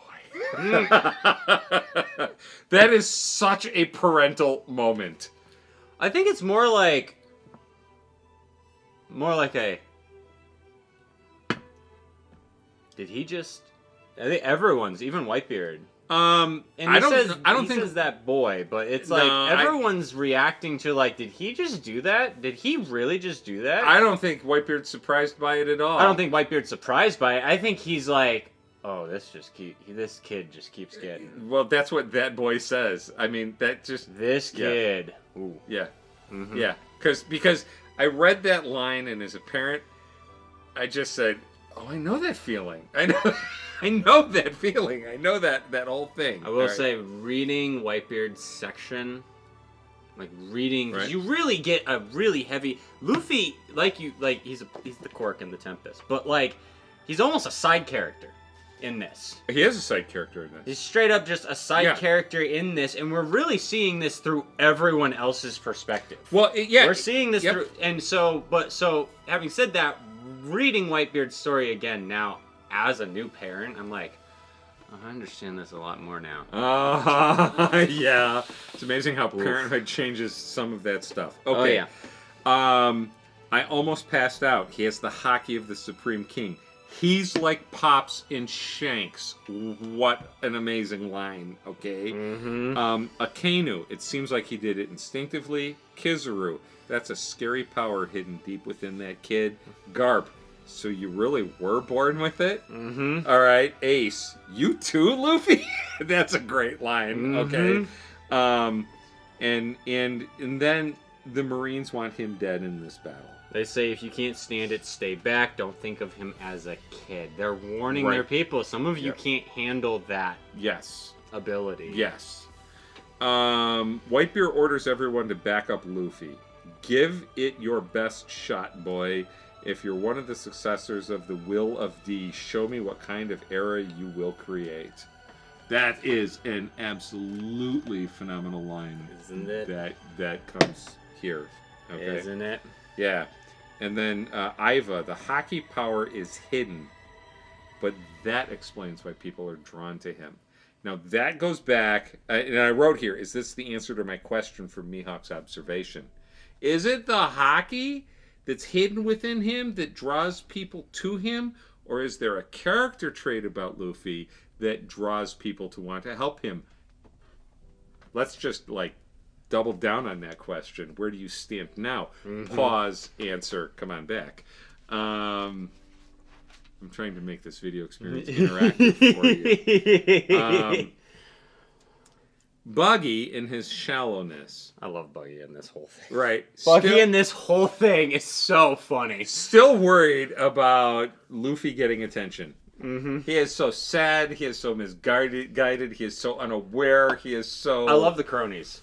Oh, yeah. I love the cronies. I know. And this is where Buggy the Clown becomes a legend in the story, and where he starts stumbling into success. Yes, he does start stumbling into success. It's so much fun. Literally everything he does, it's like he grabs Shanks later and is berating him, and Shanks is like, "Hey, Buggy, you're my old pal from when we were on the ship together." Yeah. And everyone's like, "He's talking so casually to an emperor of the sea," but to Buggy, that literally is his friend. His former friend, shipmate. Yeah. It's like someone who went toe-to-toe with the dude he was terrified of. Yep. You know, it's like, it's so fucking funny. He has great pathetic humor in the middle of this entire Now imagine battle. live action Buggy. Okay. Playing Okay. all of this. No, wait. I have a note on that in here. I actually have a note on that in here because I'll have to find it when we get to that. Poor Luffy gets up, gets sent back. Gets up, gets sent back. Right, and he gets up, and Garp steps in front of him and makes the announcement: "I'm a vice admiral in the Navy." Now, I don't know if he needed to say that. I just had this thought, like, right now. Was he saying that to Luffy, or was he saying that to Sengoku? Ooh. I think he's saying it. I think he's saying it to Sengoku. Ooh. And, no, you know, more importantly, Yeah? I think he's saying it to himself. Ooh. Ooh. Or to... That's a great observation. That is a great observation. Yeah. Who's he saying it to? Yeah. Who's he saying it to? Big question mark on that. Oh, yeah. I think he's saying it to himself. I'll be completely honest. Luffy kind of blows through Garp at that point, and Sengoku says, "You're a father before a Navy man, a Garp." Let's be real. If Garp wanted to stop Luffy, he would have. But you literally see him flash back. Yes. It's really sad. It's really sad, and it's one of the moments in this that is like a pre-tearjerker. You know, little eye swelling, but he's literally getting flashbacks to baby Luffy, and you can see the expression on Garp's face, "I can't do it," and he just takes it because he can't do it. I'm glad I'm not the only one who tears up in the middle of this. Because yeah, he could have stopped Luffy way back in Impelled down. No, he could Or not, Ennie's Lobby, my bad. Water 7. Even farther than that, you know. I mean, like, I mean, he could have gone out and found him at any point. But yeah. Right. So then we get Mr. 3 entering the fray and creates the wax key to free Ace. And I just loved seeing Mr. 3 back. As much as I hated him when I first met him, Mr. 3 has grown on me. And, and I do have to tell you. Don't they all? Okay, well, I do have to tell you. You said the same thing about Buggy. Oh, yeah, because I really didn't like Buggy in the manga, right? Here's what I say. The live action has helped out a lot because the live action Mr. 3 was so effing good. Perfect. So perfect. That actor was so good. So good. Everything about him was good. And it made me really like Mr. 3 as a character where I really hated him before. You know, and I should have looked up the actor's name. Kudos to him. Yeah. He was just fantastic. So good. picture 41. Tab 41, can you still fight? Maybe this is how we should have done it all along. But also, can I mention how much I love the scene of Crocodile intercepting Mihawk? Oh, yeah, that's a good one. And it looks so goofy in the anime, but, like, this is such a cool freaking panel. Yes. Crocodile looks so pissed off. Yes. Oh, man. Yes. He just looks out for blood all the time in this. So you were looking for, what, Panel 41? Tab 41. Oh, yeah. So tab 41. So we get... This is really a critical point in the story. I'm going to make the point right now. It comes a little bit later in the story, but we might as well cover it. Mr. 3 Critical gives that wax key. Yeah. They break Ace out. Yes. All right. The Navy never executed Ace. The Marines. They did not execute Ace. Ace died in battle. And there's a critical difference. Oh, no, there's a very critical difference. Yes. He died saving Luffy. It was almost a self-sacrifice. It was a self-sacrifice. It was 100% a self-sacrifice. And one of the things that I noticed in the placement of the punch that went right through his body is that it burned right through the tattoo.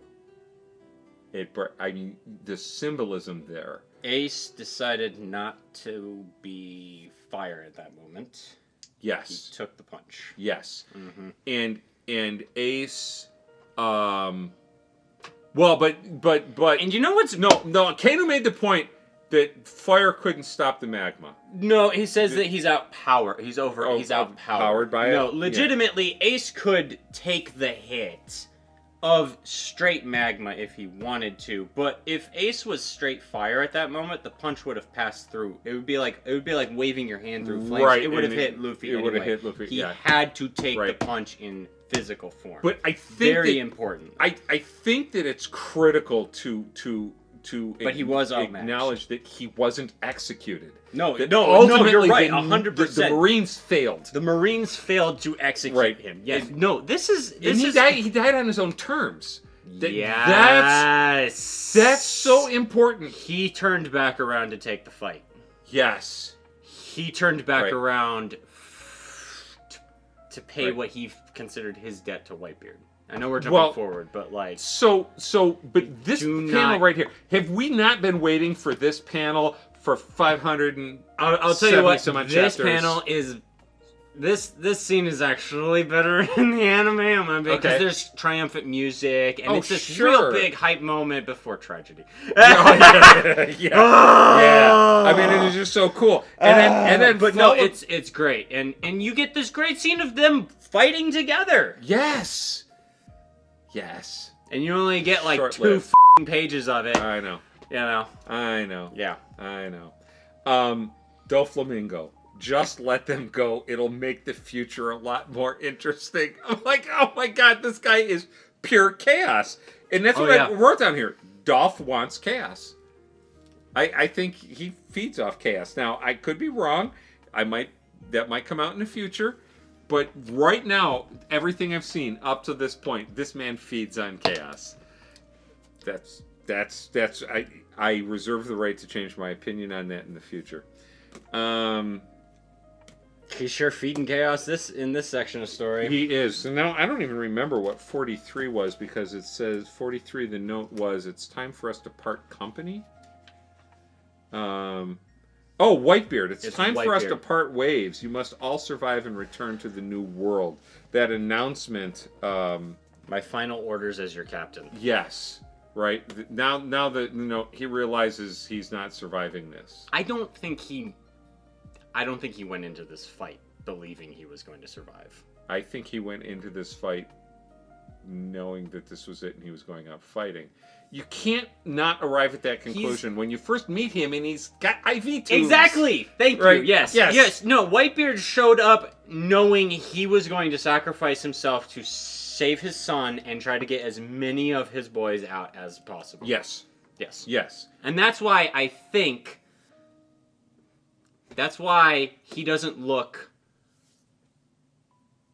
shocked or super dejected. That's Nope. why he apologizes to the ship, because he knew that he and the ship were going to die. Yes. He knew he was going. Yes. He knew he wasn't making it out. He knew the ship wasn't making it out. So he's apologizing. Well, so this was his end game, Yes. right? Oh yeah. But what the admirals didn't know was that this was his end game. So that they're assuming he's fighting to win, and he's fighting with a different end result in mind. And that's more dangerous. Oh, yes, to it them. is. Yes, it It's is. far more dangerous because he's Yes, it not is. just fighting for his pride, you know. Because to a lot of people on the outside, and the Marines probably are like, "Oh, we took one of his captains hostage.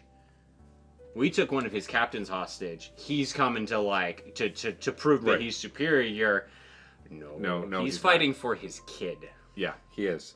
And that makes him really dangerous. Very. Right. That's a Papa Bear situation.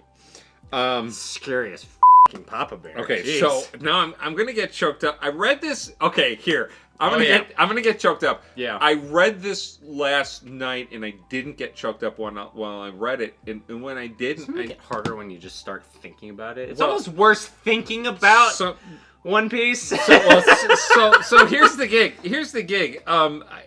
The reason why last night I said to myself, "You're not getting choked up," is you're not emotionally invested in Whitebeard because you haven't seen enough of Whitebeard's story to know who he is, etc., etc. Now I've read deeper in, and I know past this point. So, So, God, I didn't see this coming. Whitebeard asks Ace, "Were you happy with me as your father?" Right? Rip that heart out. Yeah. You're right, and then you get this you get this situation where he's got to stand up against Magma Man, and he couldn't control himself. He let Akainu get his goat. Luffy had hit his limit; he couldn't fight anymore, and then Ace sacrifices himself to save Luffy. He died on his own terms. He didn't die at the hands of the Marines. He didn't die on the execution platform. No, he did not. In fact, by this point, the execution platform is destroyed. There is something, I believe there's an argument to be said that it's not that he got Ace's goat necessarily. Not in the way that it was like, because a lot of people look at this situation and go, "Ace, you fucking moron." And I don't think that's the right response to have in this situation. It's not an illegitimate... It's not an illegitimate, but I don't think it's correct. I think that's an oversimplification, and I can't say this as well as... I'm going to reference Melon Tea here.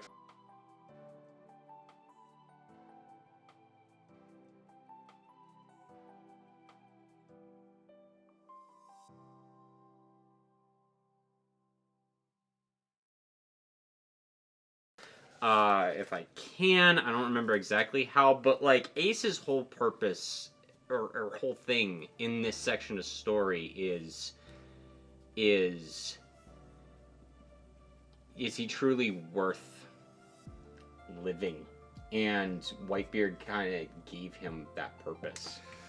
Showed him that yes, your life has value, as well as all these other people. You free Ace, then turn tail and run. The Whitebeard Pirates are a pack of cowards, but considering who your leader is, that's no surprise. Whitebeard is a loser from a bygone era.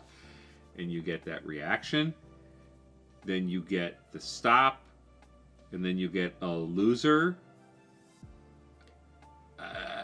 It may be an oversimplification, but it's here.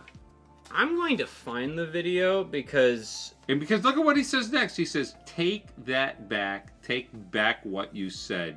And here's the call. Ace, don't keep running. Ace, he said something bad about Pops. Even Luffy, Ace, everybody can see it. Your real father, Gold Roger, stood in his way, making him an eternal loser who could never become the king. That's who Whitebeard is. I'm only speaking the truth. You pirates call him Pops and love him and put on this face that you're one big happy family. Akainu is just piling it on. He's just goading. I'm going to find and I'm going to show you the video that kind of argues against it was purely just Akainu being goating his goat. Okay. Because I can't remember the exact, but it was a really good argument against it. Okay. It was a really good analysis of Ace's I look analysis. forward to seeing it. We might have to wait a little bit until we get through Ace's backstory. Okay. Which you know is coming because I've already read Ace's backstory. Yeah, reread it. But we're saving Ace's backstory, that 14 chapter, for a separate video. Oh, yeah, it's gonna need. Well, the interesting. I'll save that for later. There was a really good. There was essentially, basically, the argument is that there's more to it than just it was a simple like, ha ha ha, got your goat. It's not as. It's a little oversimplification to treat it like Marty McFly in Back to the Future, where it's what are you, chicken? And then he turns around, say that again. No, I don't think it's that shallow. I think that everything that Akainu is saying is tapping into deep emotions. Yes. I think it's tapping into incredibly deep emotions, and yes. I think that's the reason why Ace couldn't help but to bite. So it might be an oversimplification to use the phrase "got his goat," but that's only for descriptive purposes. He tapped into all of these emotions, and he threw the cheap shot punches. Maybe from Akainu's point of view, it's not a cheap shot punch. Maybe Akainu is speaking truth from his perspective. He's speaking truth from his perspective. Yeah. But it's still accomplishing the same goal. An ass. I kept wondering. He's an ass. What's going to do him in? And the only thing I can think of is dropping him to the bottom of the ocean. Ooh, there's a thought. Ooh, that is a thought. Because he'll only survive for a little bit. But, yeah. Okay.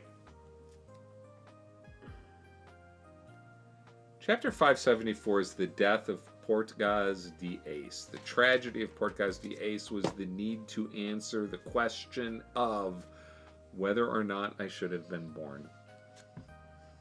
Okay. Now I choke up. Yeah. like I didn't do when I wrote this. Followed by the statement, "Thank you for loving me," which, how the freak does Oda, rip our hearts out? Yep. Okay.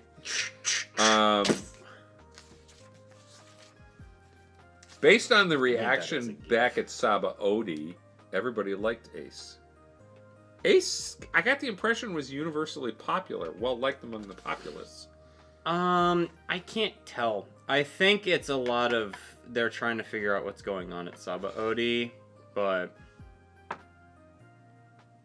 that's a big shock moment. Yeah, it is. I think that you would think almost 600 chapters into talking about this that we would remember to put freaking Kleenex on this set. Didn't we have a box of Kleenex in here? We had it somewhere anyway. Golly. Oh, golly. So,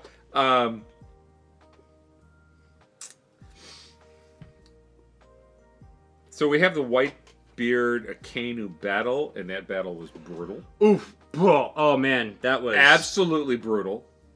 Again, another scene that I think when Whitebeard hits him... Yeah.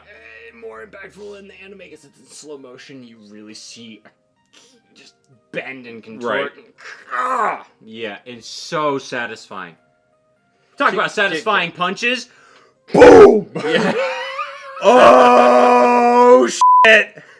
Also, do you want to mention Jinbei standing up to him as well? Oh, yeah, Jinbei does stand up to him. I don't know why I didn't write that down. Jinbei is pretty impressive in this whole thing. Jinbei the goat. If I can buy a little time by sacrificing myself, I'll gladly do so. I was prepared to die from the start. He fights like a man with nothing to lose. And somehow comes through. we still have to get to the point where we get Jinbei becoming a part of Luffy's crew. I mean, we haven't. I know that that's coming, but you'll like it when it happens. Yeah. This is also a really good scene because you get Flower Sword guy again and Marco attacking, and you get a really important line here.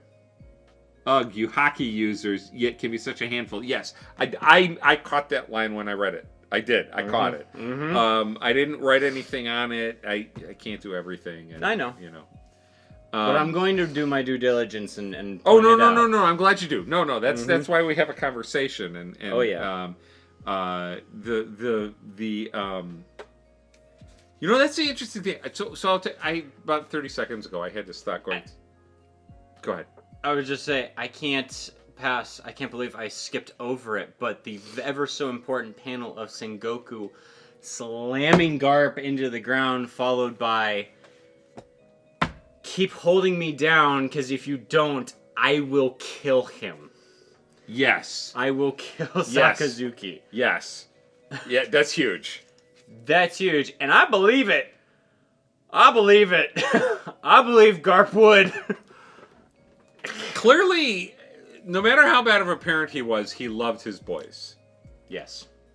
I won't argue the fact that he loved his boys. I don't think you can argue the fact that... Doesn't Ace ask Luffy to say goodbye to Dadan? Again. Yeah. Yes. Yes. Yes, he does. Yes, he does. And it... God!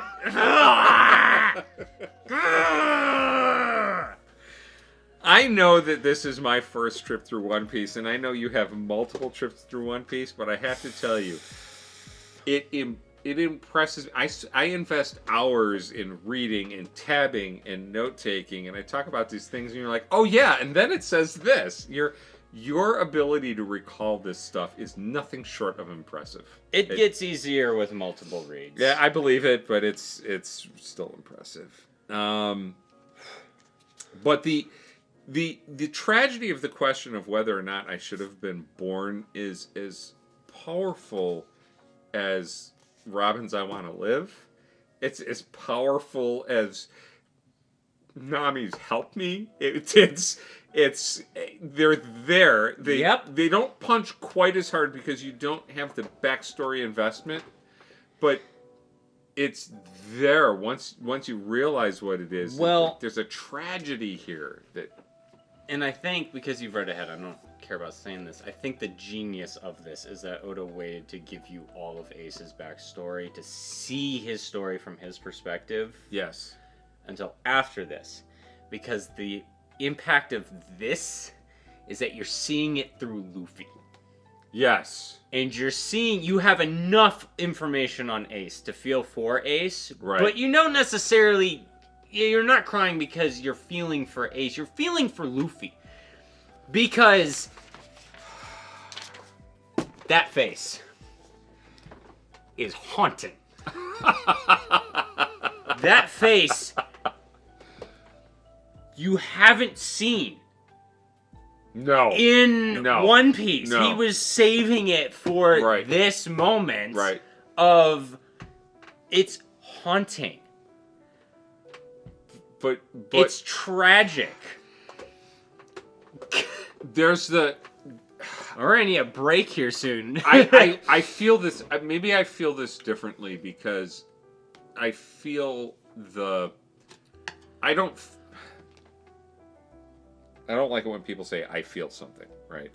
Because we think about things. But this is an emotional ride. This is a deep emotional journey. It's intended.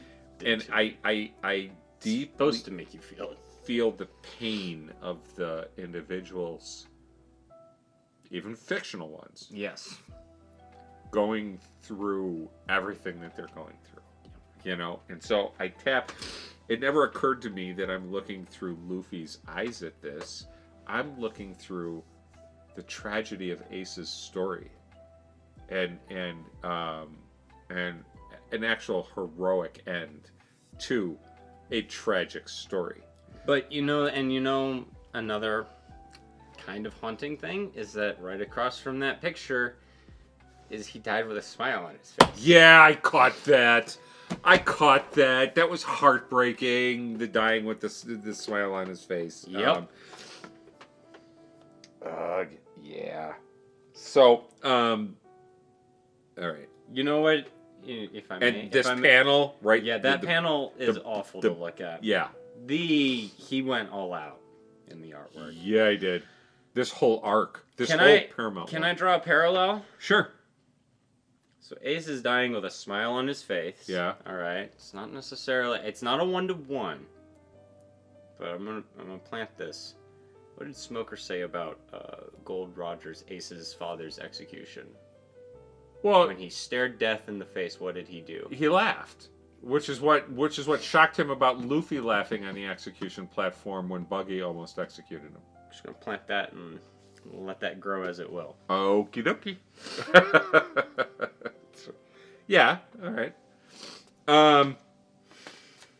Oof. Okay, where were we? Teach appears. Yes, because as if we didn't have enough going on, Blackbeard decides, oh yeah, I'm here too, by the way. Well, and so Being the little rat I am. He is.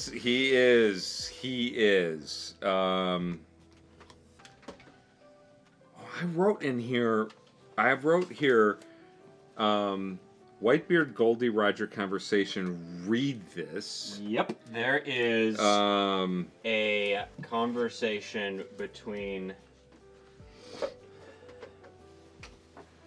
in a flashback form. Yep. In a flashback form, in the conversation, I don't have much longer. Want to tell me how? Want me to tell you how to get to Raftel, Whitebeard? And Whitebeard says, I won't go even if you tell me. Not interested in that. Raftel, is this the big hint of the One Piece? That is where it is. That's what Raftel is where it is? Mm-hmm. Okay. Do you know what the government is calling me nowadays? Gold Roger. They're wrong. My name's Goldie Roger. So we get, the first, from his mouth confirmation of all of that. I see people with that D from time to time. There's one called Teach in my crew.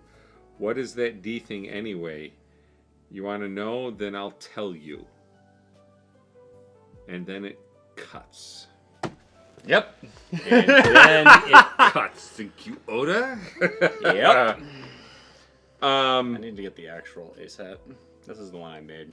Yes, I know. It's a little too big. You did a good job with it. I think here, so this is the thing about Whitebeard, and we get this before he dies, and this is the thing that just really, really hit me. Good, because it hit everyone. Really. No, that part. Okay. You're crazy. What kind of pirate isn't interested in treasure? Then what do you want? Hey, Newgate.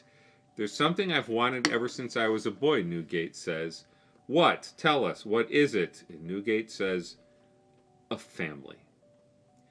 And I read that and I said, oh my God, Newgate's a romantic. Mm-hmm. So he grew up without a family. He's never had a family. But somehow he made it through the experience of growing up without a family and not becoming an evil SOB. Because look at this face right here. Yes. Okay, this is the face of a dreamer. Yes. That is not the face of an evil pirate. Nope. And I just thought, oh my God, Whitebeard is a romantic. Mm-hmm. And this explains Whitebeard's crew. Now, we know that in modern society, a lot of people who are attracted to gangs like the family aspect of gangs, even though it's the most dysfunctional, nasty thing you could possibly want to have happen. But Whitebeard gathered to him people. He didn't call them anything but his family, his adopted sons. He loved them. He wanted to have family. He made the family he never had. And, maybe he did, I don't know how many evil piratey things he did, but I don't get the impression that he was a greedy pirate the way Other ones are. other ones are. You know, the traditional pirate thing. And that's when I thought to myself, oh my goodness, again, the parallel between Whitebeard and Luffy is that they're redefining piracy, that their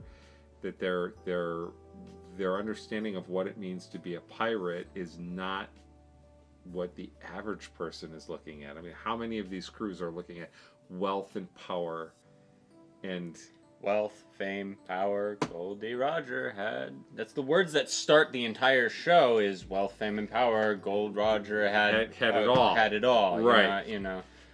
And it's as the farther we get, we see a lot of pirate crews where that is not the case. No, because freedom becomes more of a common thing among the pirates that we like. it's freedom to. They're pirates because they want the freedom to pursue whatever their dream is. Yes. And Yes. his was to have a family. Yes. So being a pirate gave him the freedom to build the family he wanted. And along the way, he just happened to become one of the greatest pirates to ever live. Well, if you're going to be a dad to a bunch of people, and a lot of them, you're going to have to protect them. Yeah, that's true. That's true. So let's talk Teach for a minute. That's what I wrote down here. Yeah. Let's talk Teach. Stole Whitebeard's power. Yep. So, you get that. And of course, that begs the whole question. I remember asking once before, can you have 2 devil fruit powers? I said And no. so- and you said, you said no. I you said did. no because of this scene right Oh, here. did you really? Yes. Yeah. Okay. Yeah. But- Obviously. so- I wasn't... Um, I said, well, to be fair, at the same time, at that point in the story when you asked that, it had been established that no, you can't have 2 devil fruit powers. right. So this blindsided everyone. Well- because the rules established were no, you can't have 2 devil fruit powers. It will tear you apart. And they even say as much in this section of story. That it's impossible to do. I'm questioning Teach's ability to survive having the 2 powers. Is he going to be stable? Is he going to be able to control them? Is the overwhelming power going to drive him insane?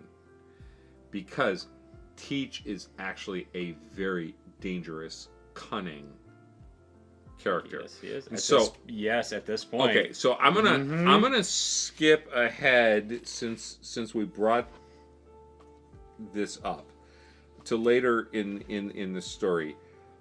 Teach begs off from fighting Shanks, and he says, "This is not yet the time to fight you," which just begs a whole story about the future. Mm-hmm. Teach is dangerous. Yes. He was the puppet master behind the entire Paramount War. He pulled every string. Remember, he's also the one who gave Shanks the scar. He says so on Whitebeard's ship. Oh, I forgot about that. Yeah. Yeah. He's Yeah. dangerous. Yeah, he is. He's dangerous, especially with what we see Shanks do later on. So- If that's his approach, it's like, okay, Right. crap, what the are we going to do Yeah. here? Oh no. So the question is, how and when does he return? Is his double devil fruit power stable? That's my big question. All right. And how do the Straw Hats defeat him? Those are huge, right? Mhm. Questions. Mhm. But he is the puppet master, which means that as a strategist, if you think way back to Jaya when we first meet Teach, he does not come across like the puppet master that he is. If you go all the way back to Jaya, his original plan was for Luffy to be the one on the platform. He was trying to hunt Luffy. Ace intercepted him and he said, "Oh, I'll take this too." I'm gonna have to go back and reread that. No, his original plan Okay. was to capture Luffy because he sees Luffy's bounty and goes, "Oh, this'll do," and then he goes after Luffy on the seas before they shoot up to Skypiea. His original plan was to capture Luffy, and I believe he mentions it to Ace I'm gonna have before their fight. I'm gonna have to go back and reread that. Yeah. Mm-hmm. So- his original plan was to But how lethal he is and how He's dangerous he is. dangerous. Yes. So it's going to be interesting to see how that plays out. And it has to. Yeah. Oda would be cheating us if he doesn't give us that. So Akainu asks the question, "You'll die for this kid?" And Marco says, "Could it be that what you fear in him is the very thing that makes him the hope for our future?" Talking to Luffy? Marco and Akainu. Talking about Luffy? Yeah, talking about Luffy. That's what I thought. Yeah. Mm-hmm. Right. And then Trafalgar comes in and says, "I'll help him escape. I'm a doctor." So now we get the lifeline. Yes. Trafalgar left Sabaody. We saw that, so it was a matter of time. When does he return? And he returns this way.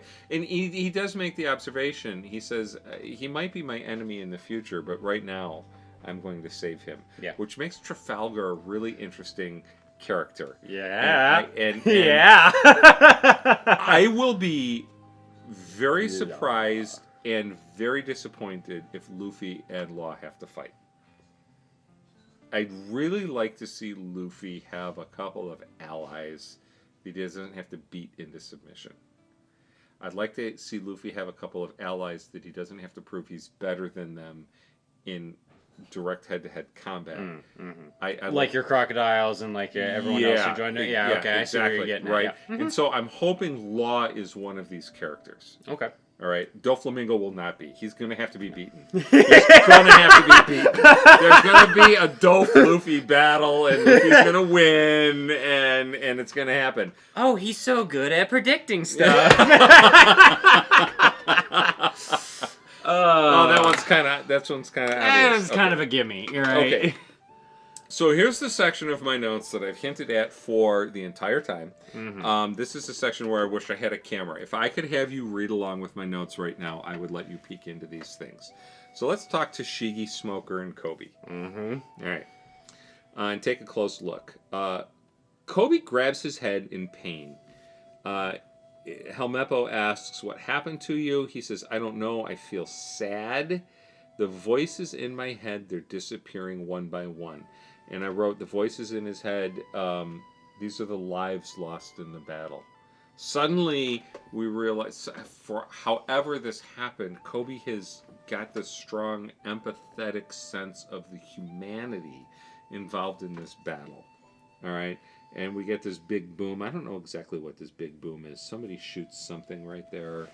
It's just scenes of a pirate shooting a marine. Okay. And then and Tashigi is here, and a marine says, "Get a hold of yourself. Don't worry, you'll make it out of here." And he's carrying another marine.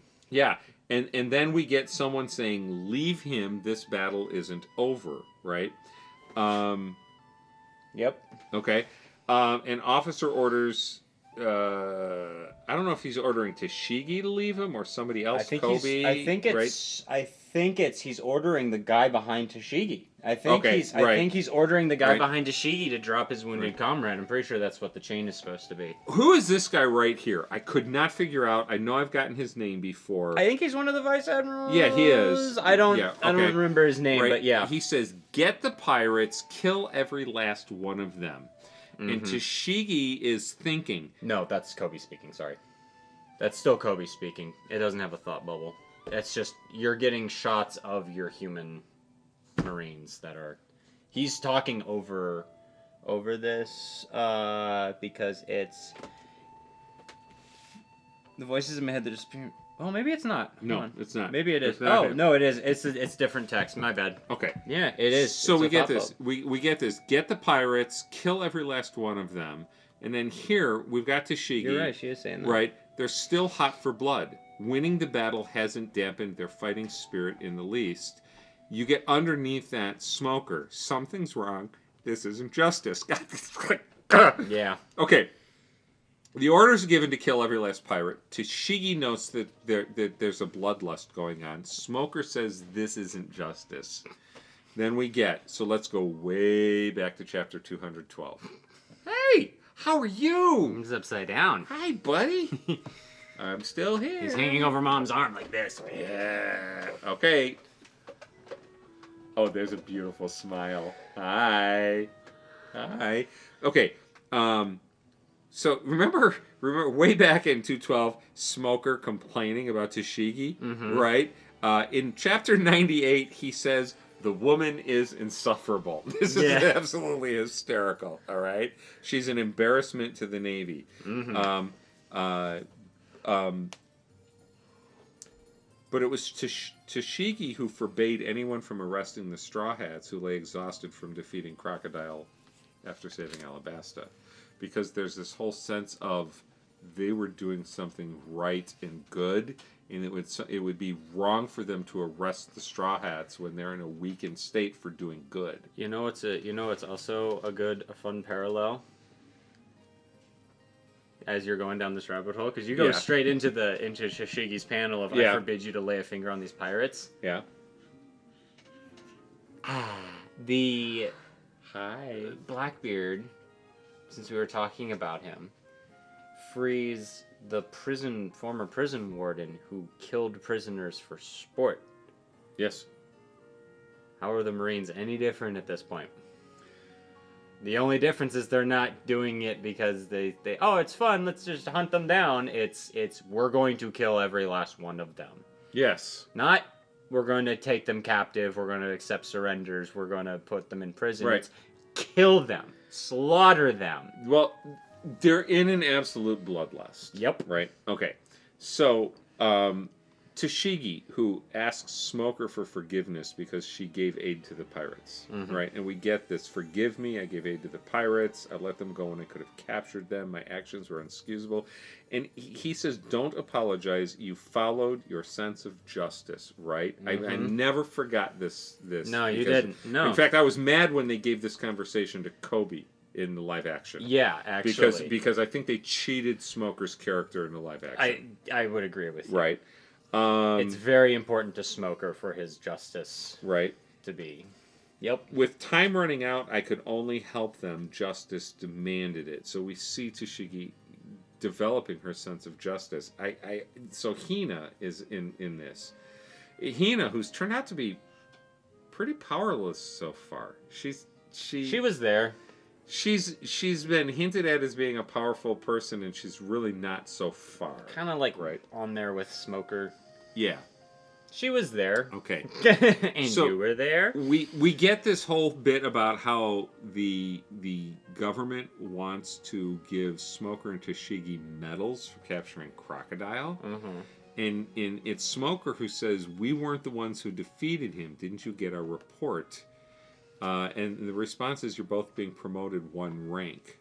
Mm-hmm. And Smoker wants nothing to do with it. In fact, a little bit later on in the big panel right here is tell them to shove off. Yeah. This great panel with 2 cigars in his mouth. The only man who can smoke that much and not worry about lung cancer because he's smoke.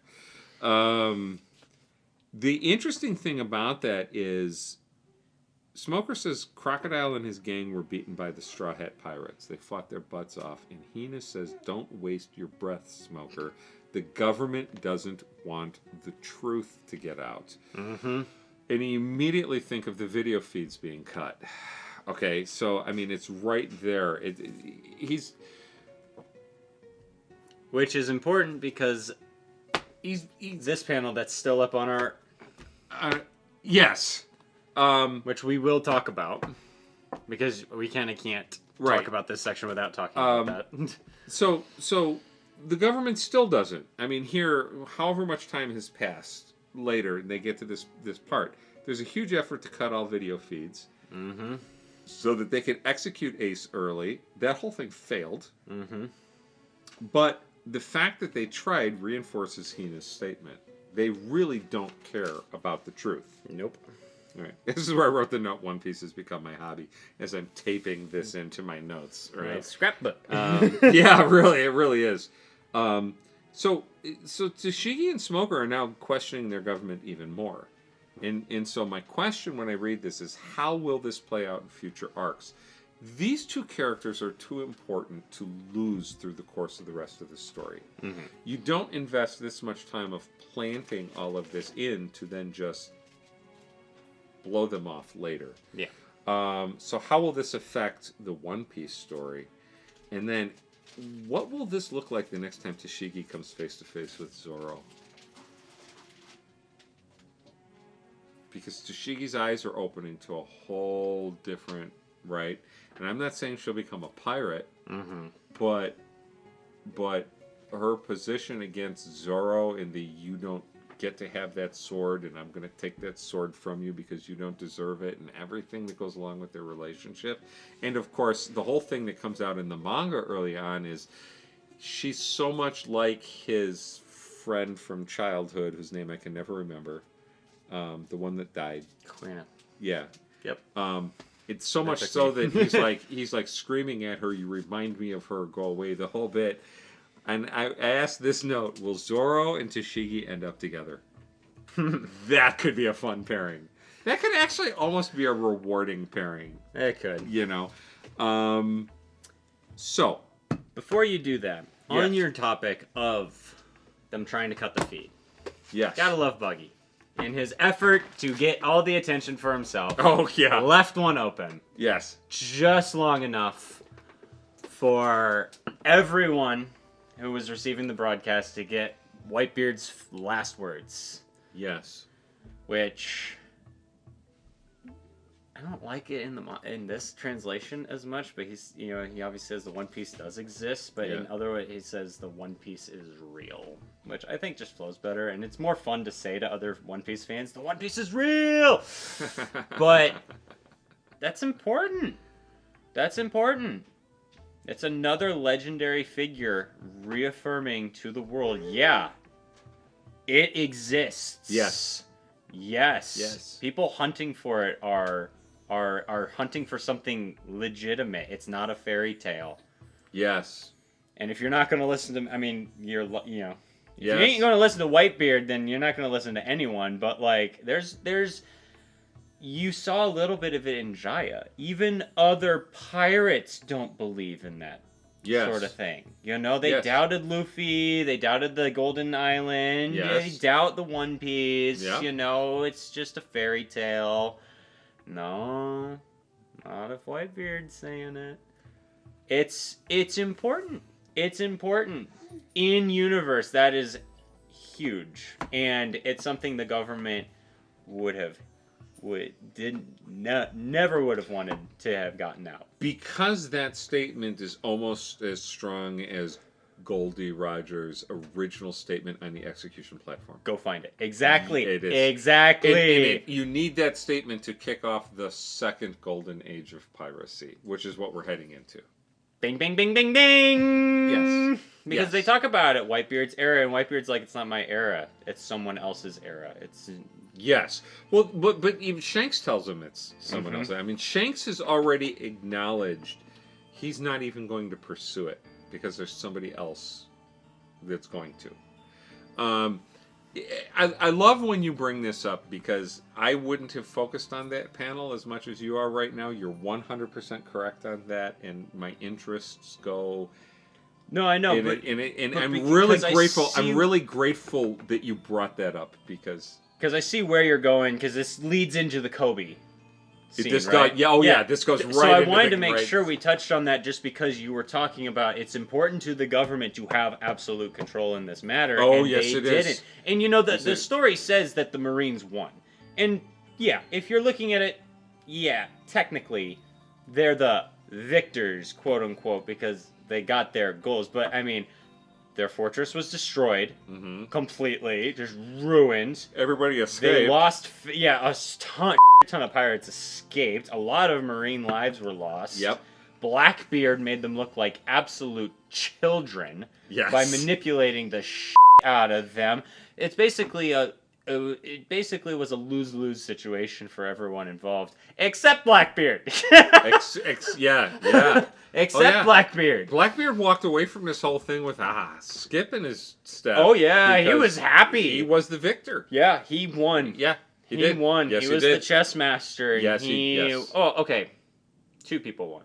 Dofi was dying of laughter. He loved every second of it. Dofi, I don't know that Dofi won, but Dofi certainly enjoyed himself. Right? What's the difference at that point? Yeah, well, he didn't get his hands particularly dirty.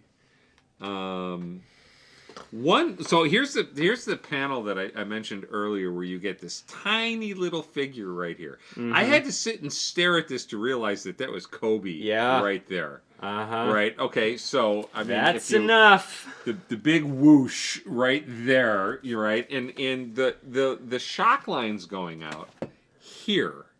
Yep. It's got to be his hockey. It's got to be. It can't be anything else, right? I'm pretty sure they allude to that. So in the reaction to it. Well, hold on. Let me see. Give me a second. I do not have. Where's his? I don't have page numbers on or tabs on that because I copied it.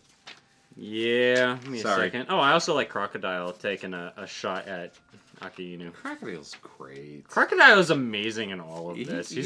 Crocodile. He's just throwing hands with everybody. Well, Crocodile's allegiances will change in a split second. So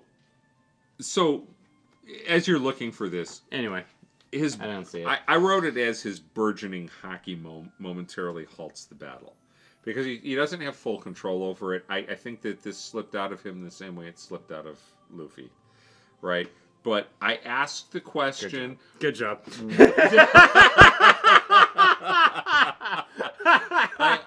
I asked the question early on, way back, when Luffy tried to confront Kobe or Kobe tried to confront Luffy and Luffy said, "Get out of my way." Mm-hmm. He's going to have to grow something in order to be able to be the world's best Marine, stopping the world's best pirate. And he's not going to win that battle. He can't. But this is now the first hint of what's coming. He's got within him, right? He wants the battle to end. He yells, "Let's stop this." Now, I almost want to go through this entire panel. So if you want to pull out your book right now. I'll flash it. Okay. It's a waste of human life. Each and every soldier has a family waiting for him at home. We've achieved our objective. We've broken the pirates' power. So why are we chasing them? It's not necessary. This is pure bloodlust. The very same thing that Tashigi and Smoker started to notice earlier. Mm-hmm. Some of the wounded can be saved if they're treated right away.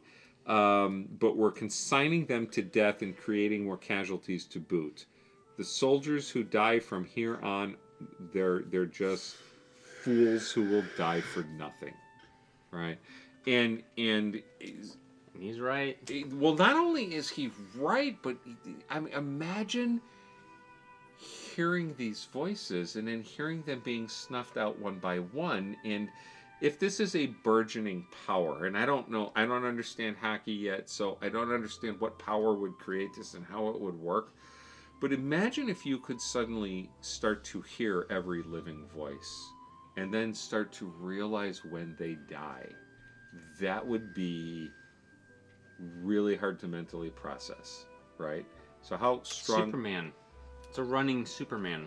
Is it? Yes, because Superman has super hearing. He can hear basically everyone on Earth at any given time. Okay. And a lot of early Superman stories, in terms of like young Superman, right, is him learning to deal with the fact that he might be the closest thing to a god, but he can't save everyone, even if he can hear everyone who needs to be saved. Charles Xavier would be the same way. Charles Xavier is another great example of it, just to draw comparisons to characters. Yes. It would be awful. It's horrifying to think about. So, well, it's horror of the mind. It is horror of the mind, quite literally. Yes. But who would have thought little Kobe on Avita's ship? Don't you love that? Because every time he shows up and does something like this, stands his ground, it's like you think back to the little kid that Luffy found. Yes. I'm so proud of Kobe. So proud of Kobe. So here's what I wrote. What power allows Kobe to hear human voices? What I just put in parentheses, I named it life force, okay. In his head. He hears them die. He senses the loss. He understands the waste. I noted on Gecko Island the whole bit about confronting Luffy. This was live action, right? And actually, I wrote that down there, right? He had to develop serious powers to try to capture Luffy. Is this it? Right? How does this power develop, and how does it affect the future exploits of the Straw Hats? There's the question that has to be... There has to be a payoff for that in the future. So the proof positive that Kobe was correct was the fact that Kano tries to kill him. Yep. That proves that he was correct. Yep. And then here we have the grand entrance of Shanks. The My coolest, coolest entrance, right? That comes in, right? He arrives to bring an end to the war. Just straight aura farming the whole time. Yeah, right. Oh, okay. He just showed up to flex. So if we compare the examination of justice with Doflamingo's observation that the side of justice will be whichever side wins, okay, Akainu is thorough justice. Okiji is lazy justice, which is hysterical. All right, Kizaru is unclear justice, which is dangerous. It's really dangerous. They all lack real justice. They really, truly don't understand justice. Except the caveat to that is Okiji, because he was so graceful with Robin, right? So there's that. Of the three, he's the one that might have just a semblance of humanity in him. Maybe just a little bit. Let's see how that plays out in the future. Because what does he tell Robin? Does he say earn this or capitalize on this? Make sure that I didn't make a mistake in doing this, right? Essentially, yeah. You know, he puts the responsibility on her. Lazy. Well, yeah, it is kind of lazy, but it's more it's more than lazy. It's you're different, and I see that there's something of value here, right? Okay, so I really, really want to see that payout. I really want to see that payout. Ooh. I really want to see that payout. So, yeah. Ooh. No hints. Yeah. But there's a section of story in the not too distant future that you're going to love. Okay. All right. And that's all I'll say. All right. So here's where I finally did the research to find out what I was looking for. And after I say this, I will, because I know I've referenced it before, I'm not going to reference it ever again, because I don't want to just keep repeating myself. Season 1, Episode 8, Star Trek The Next Generation, in an episode titled Justice. In it, Captain Picard pleads with a powerful godlike being that law must allow exceptions to ensure justice. And the writer was Worley Thorne. And I've always wanted to be able to give the writer credit for this one, because this is such a good line. There can be no justice so as long as laws are absolute. This is why zero tolerance policies fail every time. And schools that have zero tolerance policies on fighting, where the victim defending themselves gets treated equally to the student who's doing the attacking, are 100% wrong all the time. End of story. I will not back down from that.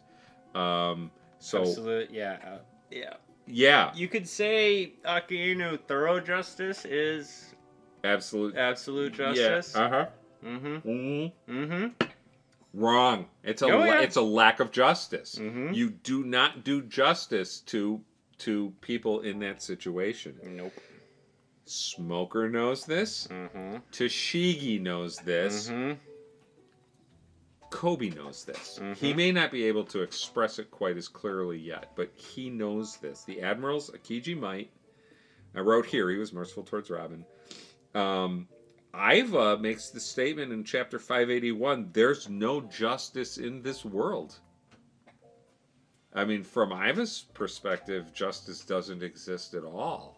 Well, and you get all the stuff about Iva. It was he's a member of Dragon's Revolutionary Army. Of course he would say that. Of course he would say that. He has a reason, for whatever reason he has. I know what it is. Whatever reason he has or had for joining up with Dragon, it's a good reason. You all know.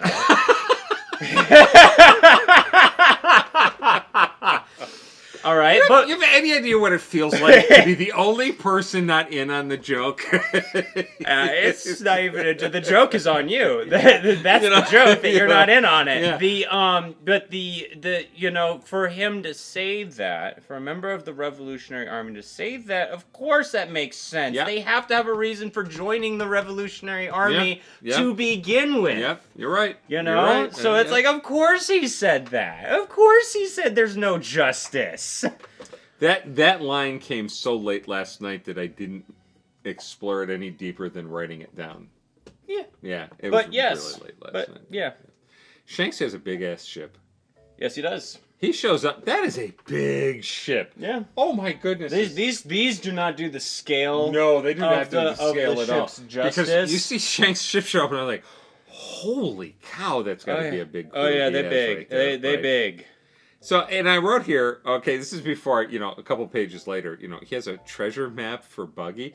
That ultimately would have been so cool if he actually did, throw Buggy a bone and just go that way. Yeah. Send Buggy, so far out there that he wouldn't bother anybody. I was kind of very disappointed when it turned out to be the comic relief that it was, Has a hat returned to Luffy by Buggy, and this is where I wrote, I would love to see Jeff Ward play that scene. Mm-hmm. I would love to see Jeff Ward play the scene of delivering the hat to...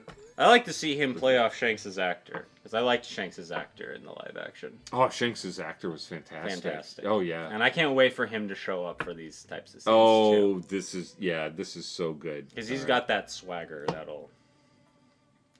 Okay. One of the biggest lines that kind of made me sit back last night, just sit back and go, Mihawk leaves stating, God bless you, that he agreed to fight Whitebeard, but not Shanks. Mm-hmm. Oh! Isn't that... So you think about the live action at the end where Mihawk delivers the wanted poster, right? And he's such divorced parent energy in that scene. They felt like two... They felt like they were fighting over drop-off times. It's like I never thought about that, but that is exactly what it is. Still take you. Yeah, he's like, no, I'm not here to fight you. Yeah, that's entirely different than this right here, which is I'm not willing to fight you, because that's what this is, right? Or I did not agree to, which is there's a lot of interpretation in a lot of these panels that you can, and there's a lot to that. And it's there's a lot of question. Probably because there's a whole debate over it, and it's the big thing is Shanks can't be more powerful than Mihawk because he uses a sword, and Mihawk is the world's greatest swordsman. He's got the title, and you can't have Shanks be more powerful than Mihawk as a sword user, and give Mihawk that title, and I think that's a complete load of horse. But that's a big debate going on. That's been raging for a while. I think that's a crock of shit. I do stand by my earlier statement, and this might be the time to bring it up again and approach it more level-headed. My big theory is because it's mentioned, and I don't remember if it's mentioned before. It is mentioned before that they used to fight. It's mentioned that Mihawk and Shanks used to fight, because obviously they have their little standoff. It's basically implied that that they were on par with each other, and that Mihawk doesn't want to fight Shanks because Shanks will not be able to fight at his best because he lost an arm. That would be consistent. Or that he lost his sword fighting arm. That would be consistent with Mihawk's honor code. And I think Mihawk has too much respect for Shanks at this point, because he's like, yeah, I agreed to fight Whitebeard, but I kind of like that guy. Right. I'm not fighting him. Right. I'm not fighting him for you. Is the other thing, because the warlords don't like the government. No, they don't. No. Mihawk's doing it so he's being left alone.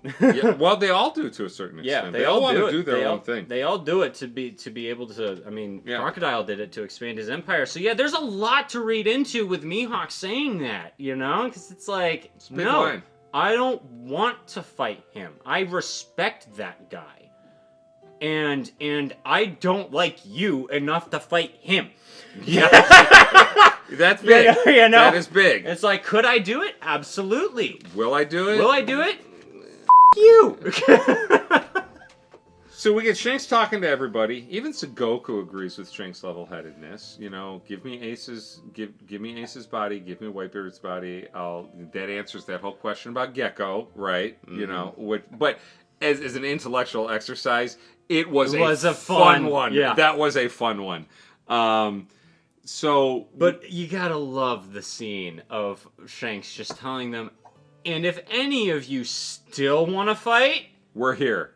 Yeah. Yeah. All right. Yeah, that was big. And remember, he just came in after holding off another emperor. Well, somebody mentions that. Somebody mentions that. This is like right after he just went to intercept Kaido. Right.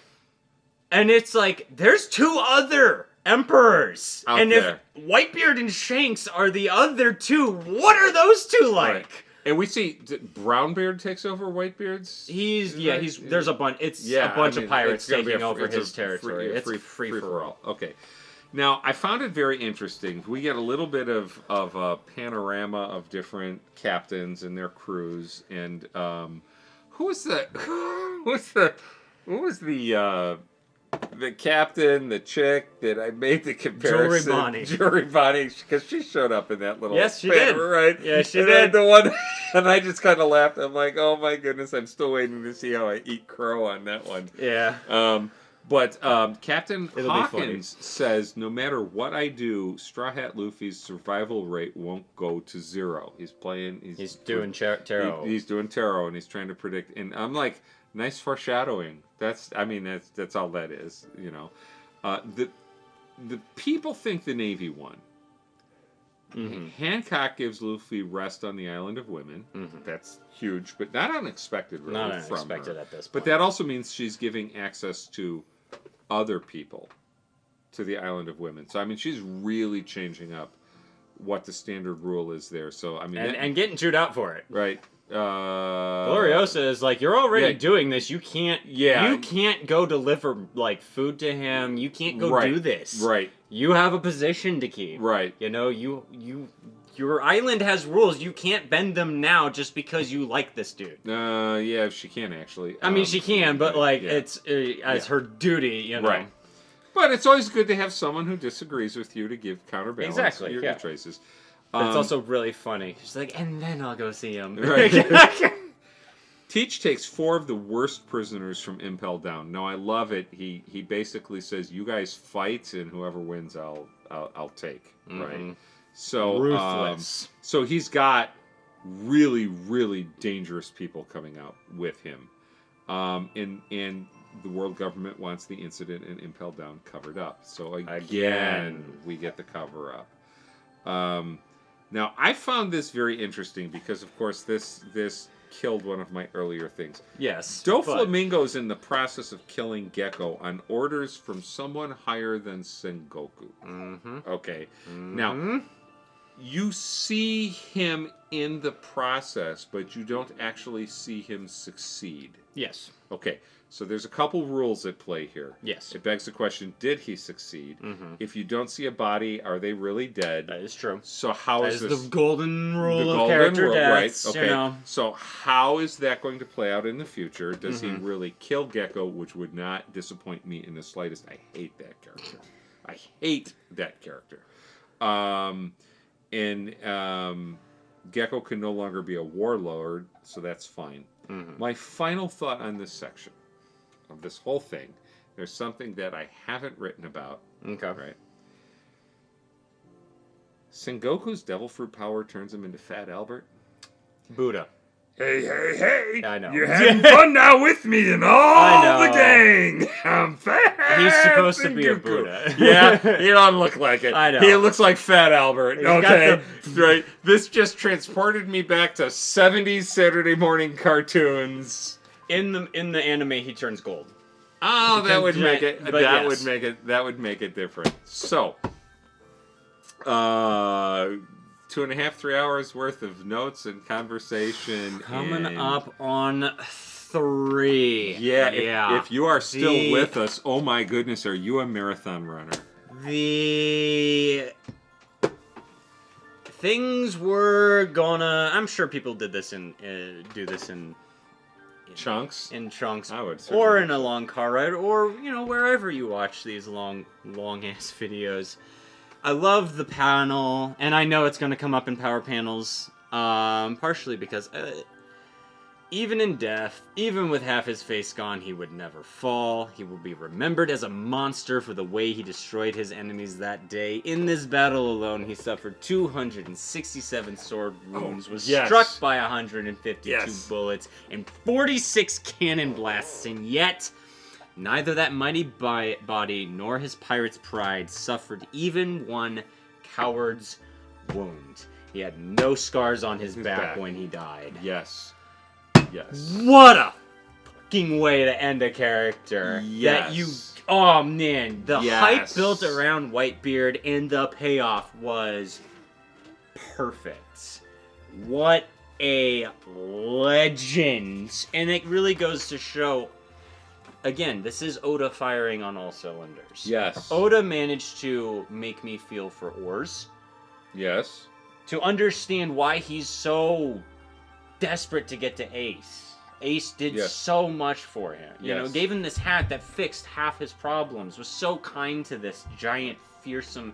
And you feel bad for it. You feel like Oars is suffering so much to get to Ace, like Luffy is. You see that reflected in all the members of his crew that are trying to reach him as well. All these people did truly care for Ace and were willing to die to rescue him.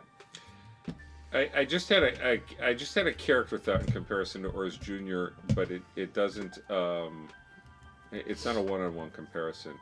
Oars Jr. struck me as having the mental capacity of about a 5-year-old, which is exactly the age of John Coffey mentally. Why'd you do that? That's rude. Rude? That's rude! You're making rude? me think of the Green Mile! You notice Rayleigh is crying when he says you're gone, Whitebeard? I did not notice that he's crying. He's tearing up. Oh, he is! He's tearing up. I missed that. He's watching people he knew, people he might have clashed with, people he might have drank with. I missed the tear. He's tearing up because but I will tell you, his era is coming to an end. I took a close look at this panel right here and started revisiting, could I pull off that beard for a cosplay? Well, we'll see.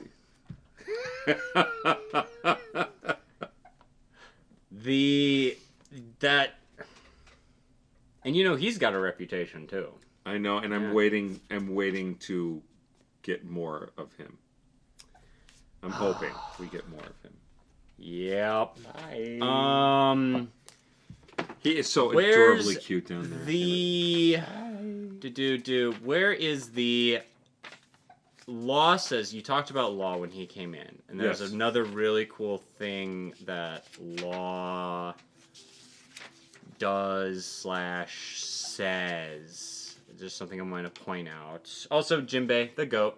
Jinbei, underrated in everything. He's just there, but he's also doing so much. But Jinbei's there because he wants to be, and he makes it very clear that he doesn't do anything that he doesn't want to do, right? And so he's there going through this whole thing, and doesn't Ace ask him in Impel Down to look after Luffy? And he says, I only will do that for people that I respect, right, or who earn my trust, or earn my respect. And clearly the standoff with Ace, that 5-day standoff, they earned each other's respect. Yes. And so it's actually very similar to Garp asking... or Roger asking Garp to look after the kids. I mean, that parallel is there. As I'm flipping through this, I love Crocodile is literally doing everything out of spite. Yes, he's doing everything out of spite because Yes, he sends Jinbei and Luffy flying, and he says, if you want to protect something, do it right. And then more importantly, in a separate line, he says, don't let them have their way. He is so freaking pissed at the Marines. Yes, he's just like, fuck you. I'm gonna ruin your day. So, which part of Law did you want? Because I think it's 565. Okay, so he's here. I'll help him escape. Leave him to me. Right. Yeah. Okay. So you're going deeper. You're at the end. I'm going to the guy. Who's this? She's in cahoots with Straw Hat. Who's this nobody? Asks Buggy. Law says, "Hurry, get those two in here." Maybe it's after this, but. This is all the Kobe. This is all the. All right.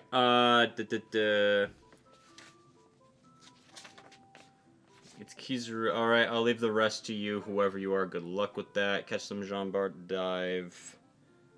Law. The Surgeon of Death is his epitaph, by the way. Oh yeah, I caught that, and it was one of those things that it goes by, and it's like, okay, where do you? And I just focused on other things. No, but that's okay. I didn't miss that. That's a cool title too. It's a cool title, but it just makes you wonder. It kind of right here at this point in the story makes you wonder if there's an evil side to Law. If there's something about Law we need to know. I love his bear. Yeah, The bear's name is Beppo, by the way. Yes. I love Beppo. Yeah. Beppo's great. Shanks shows up. You know what I also like? Ben Beckman. Don't move, Kizaru. He's just pointing a gun at him. Yes.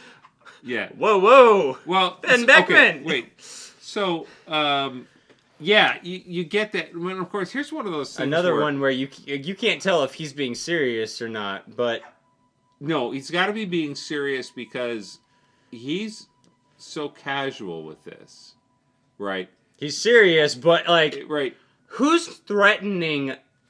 He would obviously know Kizaru's level. So to casually point a gun at him and say, "Don't move," means he's got something. And I think Kizaru is at least being wary. He's like, he's like, I could probably take you, but you do have the drop on me right now, so I'm gonna wait for my opportunity. So another one of those. I don't think he wins this fight, but I think he puts him through a ringer. I think there's actually a real threat that he could win this fight. That's so the thing there. This section of the story is nothing but that. Well, just so much. Yeah, because this is okay. This is power scaling, right? Yeah. I don't want to deep dive into the power scaling. Yeah, me neither. It's just so much fun to just like appear. I didn't touch it because there's so little information. You don't know what to do with it, right? And you can't talk about everything. Yeah, exactly. Otherwise, you're just reading the. Okay. Come on. Oh yeah, we'll fight you. It's so good. Withdraw now and allow me to save face. That was a great. Isn't that a great line? That's a great. That's a down on your knees, bowing line. Yeah. That's a paying respect line. This war is over. Now we do jump ahead a little bit and we see the other ones. But there's more to that. No, there is. There's more to that. Well, because it's not just acknowledging their power. I mean, they could push and they could go through another clash, and you don't know how it would come out. If the Navy just beat Whitebeard, there's a chance they could beat. Yeah, Shanks, but they also suffered a lot trying to beat Whitebeard. Well, yeah, they did, and Shanks and his team look fresh. Oh yeah, and they look mad. Look at Lucky Roo. Lucky Roo. I love Lucky Roo. Yeah. It's just is that his name? chomping Right. down. Yeah, it's his name. Okay. Also, it's Usopp's dad. It's Yasop. Oh my Remember that? goodness, I forgot. That's Usopp's dad. Yes, it is. Okay, Yeah. I love the live action Lucky Roo. Lucky Roo. Oh yeah, I just do it. He's great. He's absolutely great. But there's how do I say this? There's a face-saving element to both sides in Shanks. It's like Shanks is giving them the power to be merciful. He's giving them the opportunity to make the right decision. Yes. And this is almost through threat of force, but he's like, hey man, I mean, we could fight. Right. We could fight and we could see how this turns out. Or I'm giving you the perfect out. You don't have to fight me. This is grab the broom and sweep the glass. Mhm. That's what that is. Yeah. All the way back to chapter 1. Mm-hmm. It really is. Yep, but we see the reactions of all the other pirates that were compared to Luffy and Yeah. Sabaody, which is all the way going back to that. Oh, yeah. You know, Drake, Beige, All the upstarts.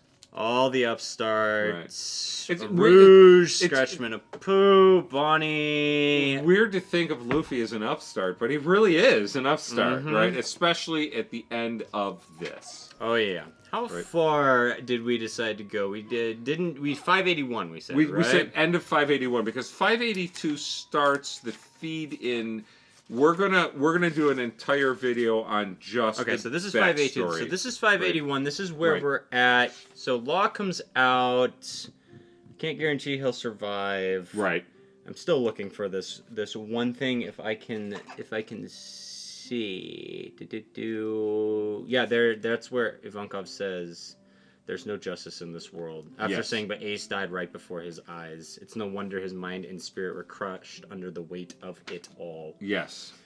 I love this line. Law says, I didn't have to help him. If you're worried about my motives, I could come up with a reason. Right.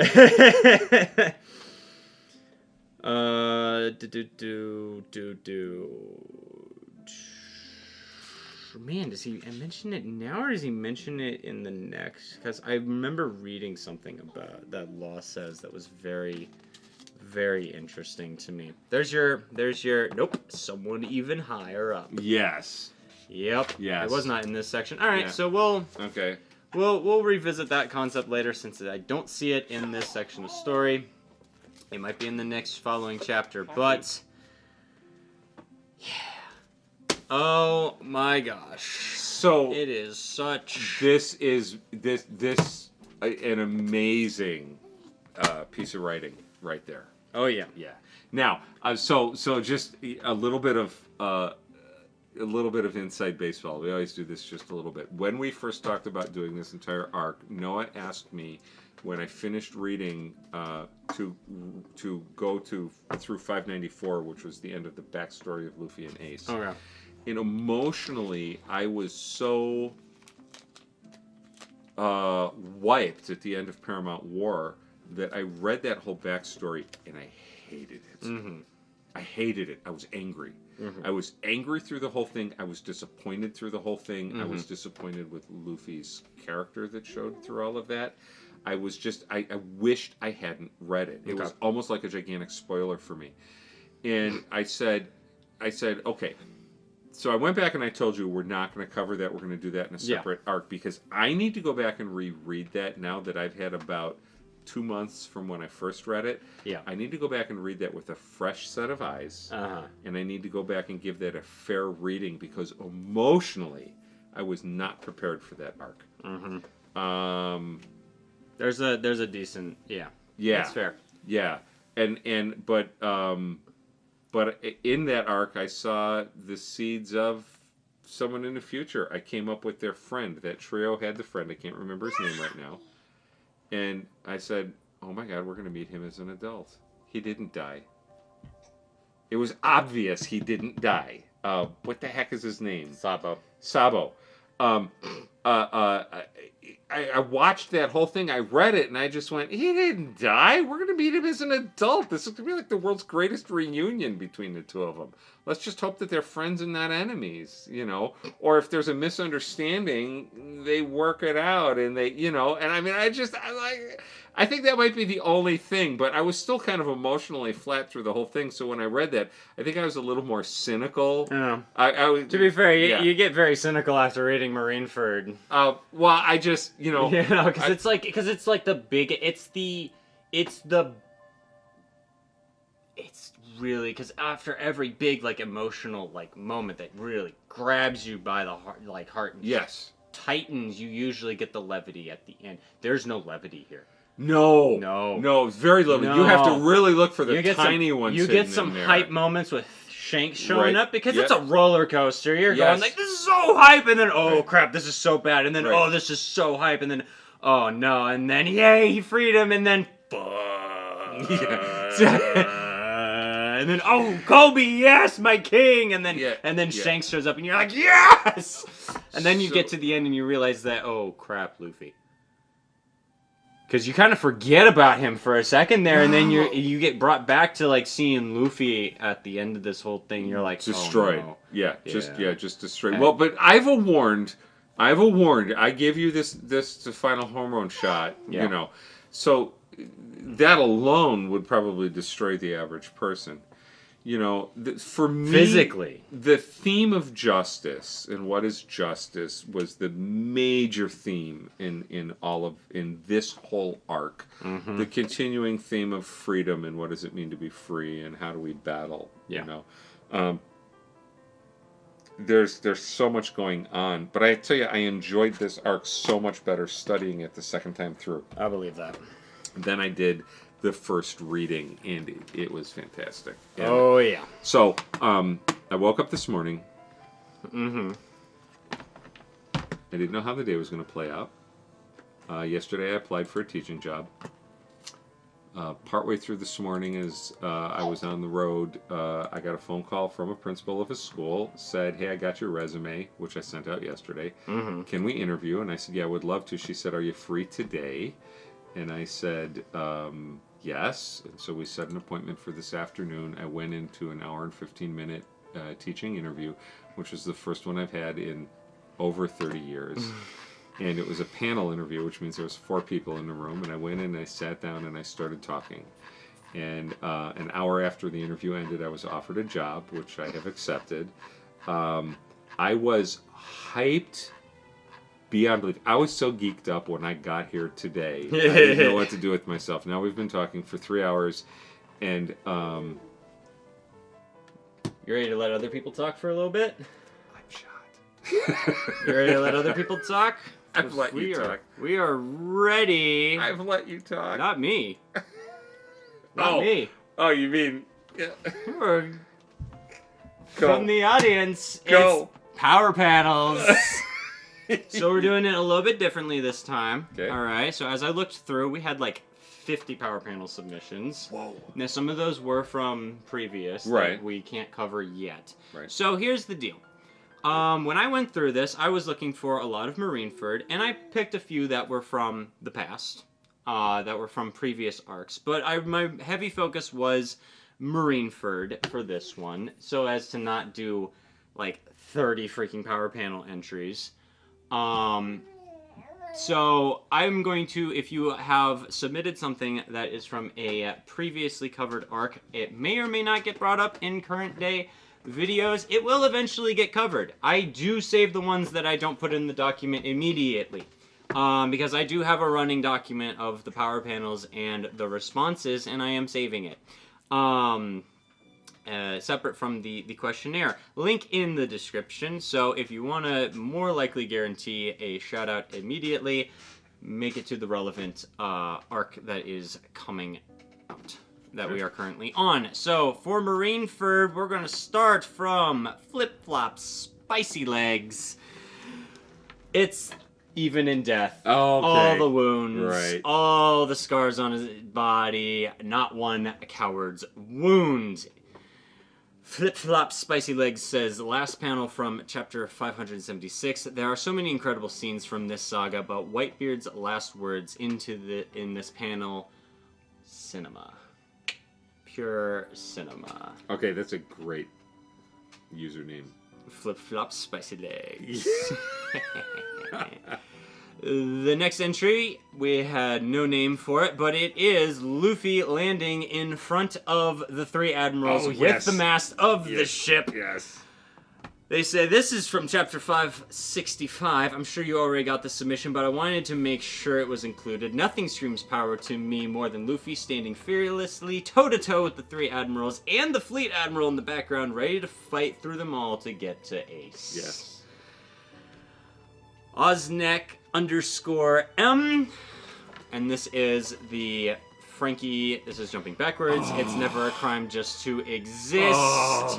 IRL, throughout history, so many marginalized groups have been and still are persecuted. This is such a super powerful scene, and I'm sure it resonates with so many people in their experiences. I love Fragment. Who sent this? This was Oznek _ I believe that's an M. That could not have been better for the Ace storyline. That could not have been better. And that's kind of why I Yeah, included it's it, because it was fantastic. very relevant. And jumping back again, even farther back, Kontade 06. I'm going to butcher half of these. It's Luffy picking up Nami's calligraphy pen, her map-making pen, while holding Arlong's saw blade sword, asking use. And this is after Arlong said to use her. Yeah.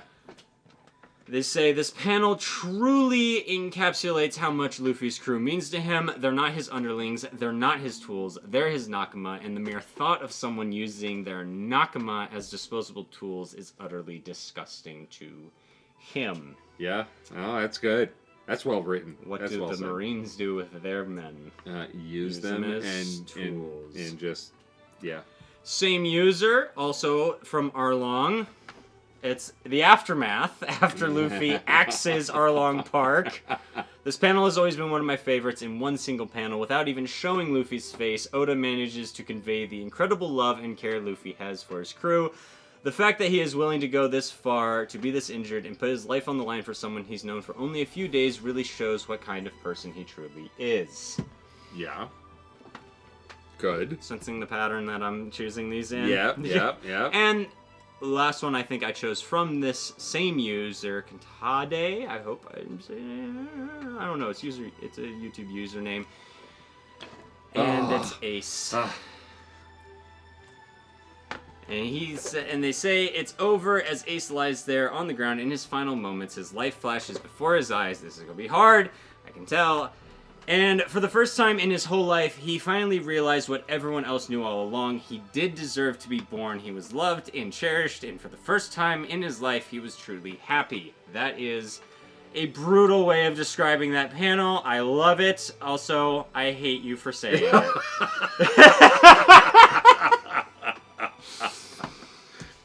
All right.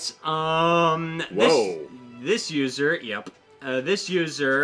Lily Haiti Lodice. It's the French pronunciation of the Iliad and the Odyssey, apparently. Thank you for including that in your... Because I wouldn't have gotten it. Also, again, from Marineford, and it's Luffy holding Ace after he just got turned into a donut. I forgot to explain the donut joke to you. Ace is referred to as a donut because he has a hole in him. Oh. So if you ever... Dark. It's so That dark. is so It's dark. so dark. Oh my goodness, is that dark? Wow. Yeah, so if you see people referring to the donut or getting donutted, it's, yeah. I've cosplayed Ace at conventions. I can't tell you how freaking annoying it is to walk 20 feet. You're not able to walk 20 feet in an Ace cosplay without someone making a donut joke. And it's like, ha ha, you're number 20. And they're like, 20 what? 20th person to make that joke today. Has anybody ever cosplayed the Hole? Yes, I believe people have. I think they put mirrors. Gotcha. And I think it helps. Alright. But yes, I think people draw it on too. Gotcha. But I don't do that. The donut. But haven't done that yet. But anyway, yes. So Ace, Le Donut, collapsing in Luffy's arms, and we've got a paragraph. These are the paragraphs that made me realize that it is going to be impossible for me to take the actual words. I really tried in the first power panel section to put people's words on screen. Nah, I can't do it with some of these. It's too much. Okay. Okay, this is from Marineford, chapter 574. But maybe do not bring it up until chapter 582 is read. You already... Yeah, we got that. One small panel amongst so many. Some people like it because it shows the fight is still going on in the background. I like it for a very different reason. I have a feeling I'm going to tear up reading it. It has become a power panel to me less than 2 years ago. Something happened that made me bear to reread Marineford without flinching away from the pictures. For 14 long years, I couldn't bear looking at those in this chapter for more than a fraction of a second. So I will understand it if you are not able to consider it a power panel yet, or even to look at it clearly. This panel is the key to the most powerful happening in Marineford, something that has not been clarified at all in canon, quote, yet, but it is very relevant to the SBS 109 Oda quote that the internet likes bringing up on every occasion. Quote, apparently, it is a matter of reading comprehension. It's an Oda quote. It is not my favorite in this section. That is Shanks picking up Luffy's hat in chapter 580, but it is the key to understanding something very important to so many, even if it changes nothing of the events told up to the current publishing date. When I could first look at this picture for more than a second, I notice Ace doesn't grab Luffy. If you can bear looking at the details from this panel on, follow that concept, you might discover by yourself why Shanks makes that face when he picks up the straw hat, and why Law looks at it so strangely too. I wish you joy in your journey reading One Piece, even in the darkest moments of despair. What chapter is that? This is chapter 574, and then links to relevant context in 582, which is where they're on, where Law is talking about stuff. Ooh, planting seeds in your power panel selection. I like it. Giving us homework.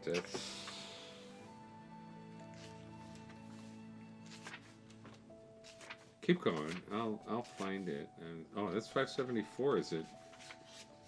Is it this picture here? No, I think it's. No, it's before that. It's this one. It's this one. I think. Verify. No, hold on. I mean, it's true about that panel right. too, but it's this one. Oh, it's this one one right that okay. this one that was brought up. But yeah, no, they're right. Ace isn't like. No, he's not. He's got his hand on Luffy's hat, though. Yes, he does. He's got his hand on Luffy's hat. Interesting. All right. Next one. Wow. We're going to read into that later. Sunbro Solaire also submitted Whitebeard's Not One Coward's Wound panel. Okay. Saying, I love this panel because it just shows what a beast of a man Whitebeard was, and it also shows that this man never backed down from a fight. I also love the fact that despite being pierced by swords and bullets, there's not one single scratch on his Jolly Roger tattoo. Untainted, just like his legacy. Nice. Nice. Nice line. Back to Contadeo 6. Oh. Yeah. Yeah. Wow. Woof. First off, sorry I'm sending so many of these. It's alright. We appreciate it. There's probably over 100 panels I would like to send, but I feel like I shouldn't take up too much of your time. Hey, it's fine. The panel is one of the hardest hitting panels in the series, in my opinion. I agree. It's like his brain has been wiped. Yeah. This is the first time we see our happy-go-lucky Luffy completely and utterly broken. He's been sad and hurt before, yes, but nothing like this. Luffy has just lost all his friends, and then, whilst ignoring all that pain, he loses his brother right there in his arms after doing everything he could to save him. He failed, and he will have to live with that forever. Yeah. Ugh. It's powerful. Same person submitted. You may be a fool, but I still love you. Oh, I know. Yeah. This is the perfect showcase of the unconditional love of a parent. Our kids will do stupid things, dangerous things. They might lie to us. They might hurt us. By saying stuff like, I hate you, but in the end, these are our children. And not a single thing in this world could change that. Thanks. Thanks, because he's right there smiling, completely oblivious to everything that's going on. And his mom is doing the adorable shake like this. Not a single thing in this world could change that. It is our job to nurture them with love, and I think Whitebeard understood that. He definitely. Oh, yeah. Oh, yeah. The Frame and Panel submitted a Skypiea panel. And it's them popping up to the upper sea, where they say it's an island. It's a Skypiea. Some of my favorite panels are of the opening vista shots for arcs that we are just arriving at or in the middle of. My favorite pre-time skip one is of Skypiea because it makes you feel like you are on a real pirate adventure in a fantastical foreign land. It holds a stark difference in comparison to the usual town or village we would get prior. Nice. Nice. Nikolai is not here. Submitted another Skypiea panel, and this, I believe, is the Nami telling Enel Eneru, "Then I don't want anything." Saying, I only appreciated just how much character development Nami gets during Giant Skypiea during my second read-through, starting with her standing her ground in the bar with Bellamy's crew while Luffy and Zoro aren't, in her eyes, and culminating in this series of panels. The situation she gets into with Enel is very reminiscent of Arlong, with the way she has to maneuver around someone exponentially more powerful than herself in order to save other people, Angel City / Kokoyashi. She is terrified, reasonably so, keeping Luffy's hat clutched to her chest like a shield during most of the fight, up until the moment she is once again left to face a god alone, and yet again she stands her ground, still shaking, gripping onto her captain's treasure, and does something which would have seemed impossible for her back in East Blue. Jeez. Yeah. I'm already emotionally wrecked by Marineford. Yeah. Let's get horrid. Daniel -WS8UG. And it's Smoker and the Ice Cream Girl. Oh, I love that scene. I love this I reread that yesterday or this morning. You okay? I reread that yesterday or this morning. That was great. Says, I love this panel because it's the first instance of the moral range that exists in the Marines. The first major Marine we are introduced to is Morgan, who is evil off the bat and establishes in the reader that the higher up Marines are all assholes like him. In this page, Smoker is framed in an intimidating way, covered in shadow with a cigar in his mouth. Morgan also had a cigar, so Smoker is kind of mirroring him. So we immediately think he is going to be an asshole and fear the worst for the girl. We all know what Morgan would have done in this situation. But Oda knows this is what we expect and uses this opportunity to subvert our expectations and show us what a real Marine looks like. The kind of Marine that does good. The kind that Kobe looks up to and wants to be. Yes. This is when we see that it's not black and white and that there are good people in the Marines, even the ones that stand against our main characters. Yes. Yes. Cheese of Speed, also submitted. Not a coward's wound. Saying, hello from Sweden. Been watching since the original Millennial video. Wow, that's a while. Thank you. Appreciate it. Thank you. Wow. And while I rarely leave comments on anything, I assure you I have loved the entire journey. Thank you. That is very kind. Whitebeard is a man of sheer force and will. He gave everything for those he saw as family and would gladly take any hit for them. The way the narrator, quote, lists off the wounds he suffered just gives me chills every damn time. Additionally, the reveal of his unharmed back ties back to Zoro's iconic line, scars on the back are a swordsman's shame, which is just amazing writing. Yes. Whitebeard would and repeatedly did face the world for his families and always took it head on. Hell yeah. Nice. Nikolai's not here, and it's Kobe's Stop It. Oh, that's a great one. Most of the impactful panels of Marineford focus on the big moments of the battle, the characters drawn huge in the center of the frame, yet this one panel is just as show-stopping while doing the exact opposite. Kobe is minuscule compared to the rest of the scene. He is somebody who should have no business on the battlefield of monsters, and yet it is none other than little crybaby Kobe who stands up and manages to stop all three admirals, the Whitebeard commanders, two armies from fighting, not Garp, or Smoker, or Tashigi, but the kid who was swatted aside like a bug by Luffy earlier, because he is the start of a new era on the Marine side. Whoa, great point. Great point. Nice. Oh, and continued. Honestly, kudos to him, since not only is he doing this while having a panic attack, he saw Aki Inu burn another Marine alive for trying to retreat at the very start of the battle. Yeah. Yeah. Come on. Nikolai's not here. Ace, I finally found you. Oh, look at that Put it smile. on like a shawl. Look at that smile. Oh my goodness. I've been playing with him off camera. You've been seeing it for probably half an hour. Yeah. I've been playing with him off camera. Oh. It's this. Ace, I finally found you. Oh, yeah.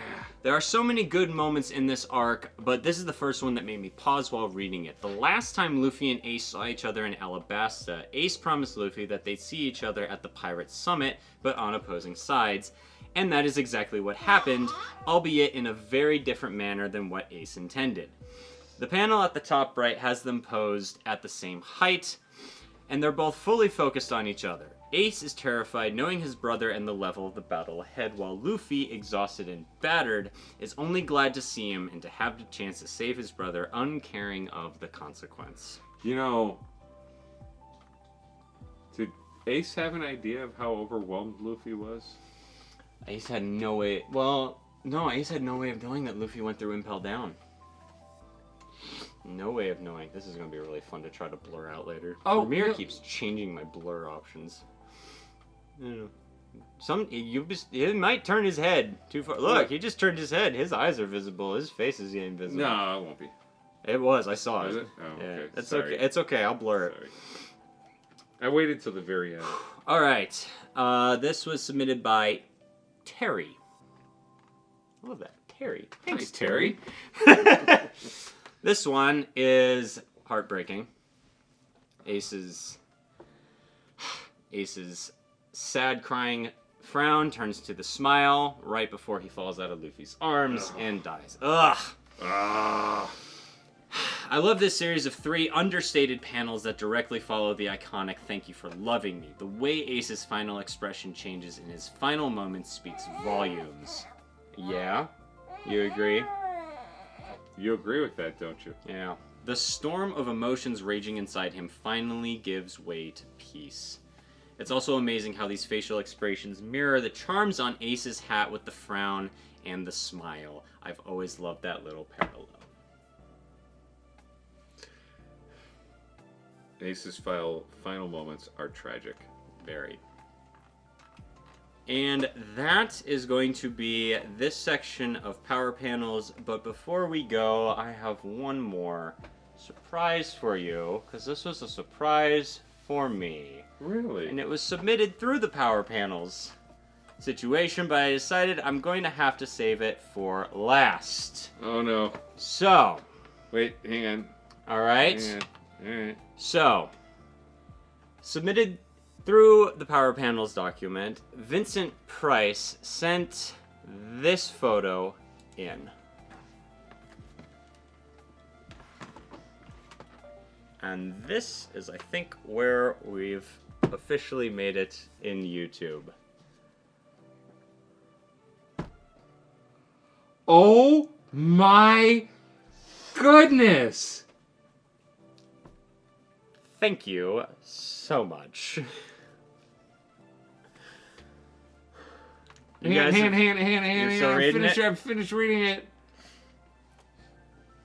You got it? Oh, thank you very much. Thank you. This is incredible. Isn't it? Isn't it? Thank you. This Oh my goodness. made my day when I saw That it. is incredible. It's awesome. Wow. We have never received Wow. fan art before. This is Oh. so cool. Okay, so That is so cool. I've got to figure out a way of printing that larger and framing it. Same. My only regret is that we don't have a signed print of it. Well, you know what? We might be able to arrange Vincent, that because that is awesome. Vincent said, a son showing his parents one of his favorite stories. A journey that will bring a close family even closer. Richard is Garp, Noah is Shanks, and Mama Peaches is Robin. Been watching your One Piece videos, since when you posted Drum Island. I've never felt so validated when Richard mentioned he will tear up just thinking about One Piece in public. Yeah. So many times I would be at work or shopping when I will think about One Piece and my eyes will water up. Same. Wanted to draw this since the Halloween stream, and since Richard is about to hit the big checkpoint in the story, I felt this would be a great way to celebrate it. I look forward to the upcoming episodes. Gotta send this to me. I'm going to. Absolutely amazing. I'm going to. I have it. So, Terry, here, you will love this, right? I wasn't going to... This is Vincent. Oh, Vincent? Yeah. Wait. Terry was the this is Vincent Price. Oh, Vincent Price did this? Yes. Okay, all right. Vincent Price. My apologies. Vincent, I actually referenced One Piece in my job interview today. I actually asked them, is anybody familiar with One Piece? And one person in the room said yes, because it was a board interview. And they said yes. And I actually used the concept of justice with the admirals in my interview today. Awesome. It was great. One Piece. Every day, everywhere. There's so much to pull from. I love this. Did you notice what everyone's eating in this? Is it pork chops, rice, and pork peaches? chops, rice, and peaches. That is fantastic. This is awesome. I'm going great. to get it printed. I'm going to frame it, and I'm going to hang it somewhere. That is, yeah. This wow. was such a surprise to see. Wow. Thank you so much. That's was incredible. awesome. I cannot wait for your mom to see that. That's incredible. Yeah. So. Wow. Yeah. You're good. You are good. That is yes. That is really good like, work whoa. right there. That is fantastic. How long have you been sitting on that? Since yesterday. I don't know when it was submitted. I didn't Right. check when it was submitted, but yesterday I was going through the Power Panel's Right. submissions, Right. and I see that, and I'm like, ooh, people are submitting color stuff, because sometimes people submit color stuff for Sure. anime stills, and I saw, ooh, color thing. And then I was like, oh, that looks like Shanks. When was Shanks in that position? When was Shanks...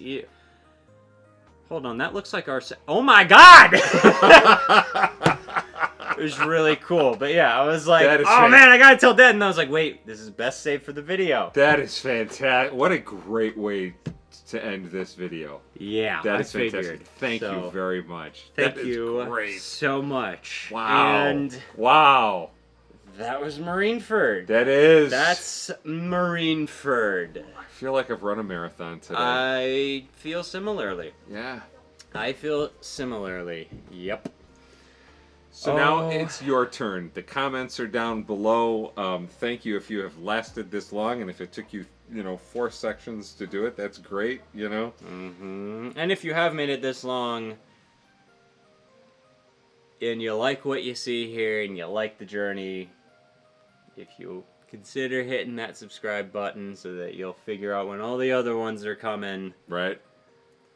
We'd appreciate it. The next arc will come sooner. I probably summer break. You got all the time. I've got all the time. I've got all the time in the world. I only have one thing to do now. Post Marineford. Yes, and then start reading. And because our post videos usually get less views, if you want to hear the thoughts, definitely hit that bell, because I think those kind of slip under the radar because there's not like I can't say it's the Marineford video. It's gotcha. Yeah. So no, it shows up a little weird in people's feeds. Gotcha. I don't think YouTube prioritizes it. A lot of people saying that they don't see our notifications. So I'm like, yeah, okay. We'll try to figure out a way of working around that. Yeah, we'll try to get it to pop out more. But no matter what, thank you guys for being here. Thanks for joining us on this insane journey. And now that school is done, right? And then I can start answering comments again. And I think I have about 3 or 4 videos worth of comments to go through and respond to. And I'm going to go through and respond to them. So, and then if I do that, I don't have to go out and work in the hot sun around the house. Exactly. But Mama Peaches, that's really important to respond. Yes. Yeah. But leave those comments for Dad to respond to in the section down below. If you've got power panels you want to submit, go ahead. The link is going to be in the description. Yeah, I'm wiped. Thank you very much for tuning in to Pork Chops, Rice, and Peaches. We are grateful for each and every one of you. And we'll see you next time. One Piece は実在する